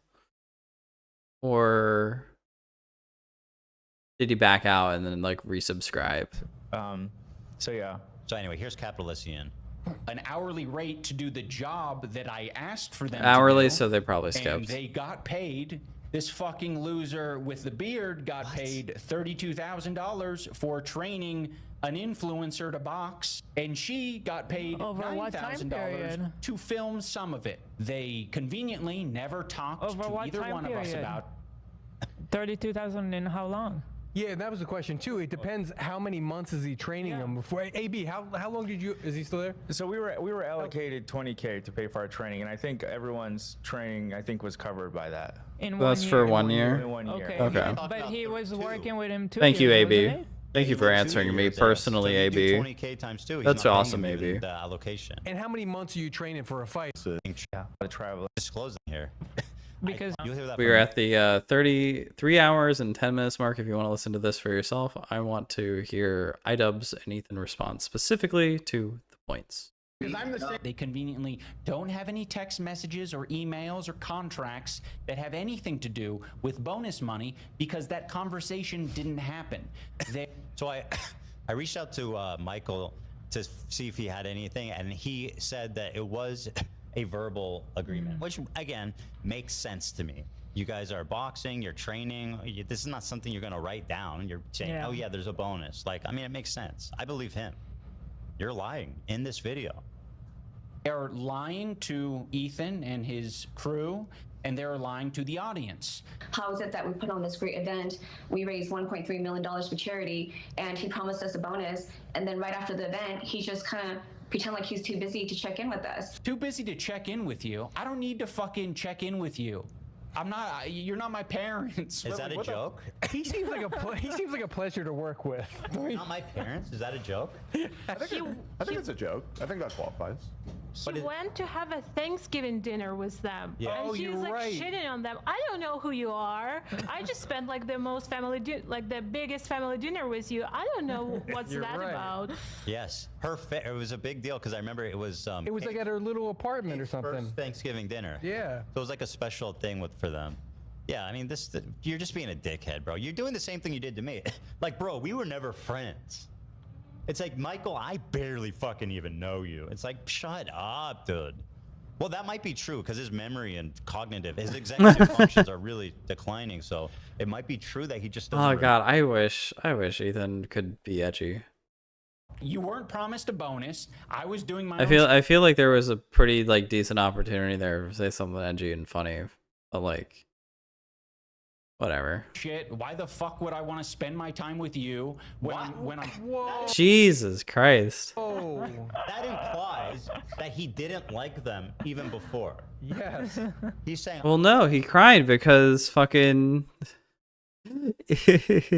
Michael reminded Ian of his dad, and he had to go have a cry after every single fucking sparring match because it wasn't going as good as he wanted. Because Anissa made him eat Denny's and fill up on Denny's after and before every sparring match. Dude, this is actually insane. You weren't promised a bonus. I was doing my own shit. Why? You know what's crazy is that this is the thing that he decided to say was a lie. It's not. No, Anissa did not force me to fill up on Denny's like a pyrocynical fetish. No, I do brush my teeth. No, I did not cry that much. It's actually there was never like a signed obligation for me to give them a bonus. Why the fuck would I want to spend my time with you when I'm Whoa. that implies that he didn't like them even before. Yes. He's saying, I never thought enough of you guys to such a ever hang out with you scumbag. to begin with. I mean, what a disgusting human being. What a judgmental fucking asshole. You're just like inside, you're ugly, you know? Yeah. Inside and outside. Yeah, but I don't care. I feel like it's like not even that. I mean, to a degree, it certainly is. But for the most part, I actually think it's just covering up for his like embarrassment. Because he's not the star of Creator Clash, and that's what he wanted to be. For the first two, at least. The more I think about it, the more I'm thinking Ian wanted to be the best boxer at Creator Clash and then got his teeth kicked in. Because, like, how else do you explain him being so embarrassed and so aggressive at his former coach for saying stuff that's, like, not even that bad and nobody really cared about? Like, it's funny, and it's like, oh, he didn't give them a bonus when he really didn't write that down anywhere. It's like, sure, that's like, oh, that's not good, you're a stingy bastard, whatever. But it's not that, like, important or, like, a huge deal. Versus, like,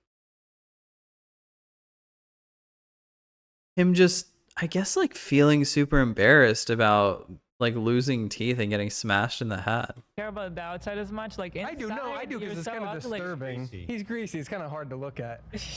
Yeah. But like these were people he went to their house for Thanksgiving. Now he's saying, "Fuck you. I never wanted to hang out with you anyway. Go fuck yourselves." Yeah. Nice guy. filming? I'm right there with you, Ethan. It's way too late for me. It's fucking 2 a.m. here. Flame. You guys are fucking losers. You can. So you thought they were losers, not worth your time at the time. That's literally what he's saying. That's insane. It's just a disgusting claim by a disgusting dude, man. I mean, yeah, if that's true, that's fucking crazy that he decided to go to Thanksgiving with them and decided to pay them at all. Like, I hated you. I never wanted to do anything with you. Okay, guys, I'm actually gonna go. Oh. Or anything, but it kind of reminds me of this. It's the kind of same logic where it's like, oh, you were raped. Well, why didn't you report it to the police? Okay, I was not prepared for that. I thought we were gonna talk about a bonus, but I was not prepared for that. Okay, yeah, I have to go. I'm falling asleep in my chair. I am gonna go upstairs and pass out in my bed. I hope this was kind of funny. I know I kind of fell asleep during the AB part, but I was really hoping for some more excitement. So if you're skipping to the end and you're like hoping for a summary or whatever, skip to like the end of the AB part. I think it pulls back up over there and I get to explain why I'm so like lacking in energy. But also feel like, I don't know, I'm kind of fucked up right now just from like whatever. I shouldn't make excuses. I'm just being a bad reactor. Ethan, sue me. No, I hope he thinks I'm funny. I hope I get invited on the H3 podcast. I hope that I am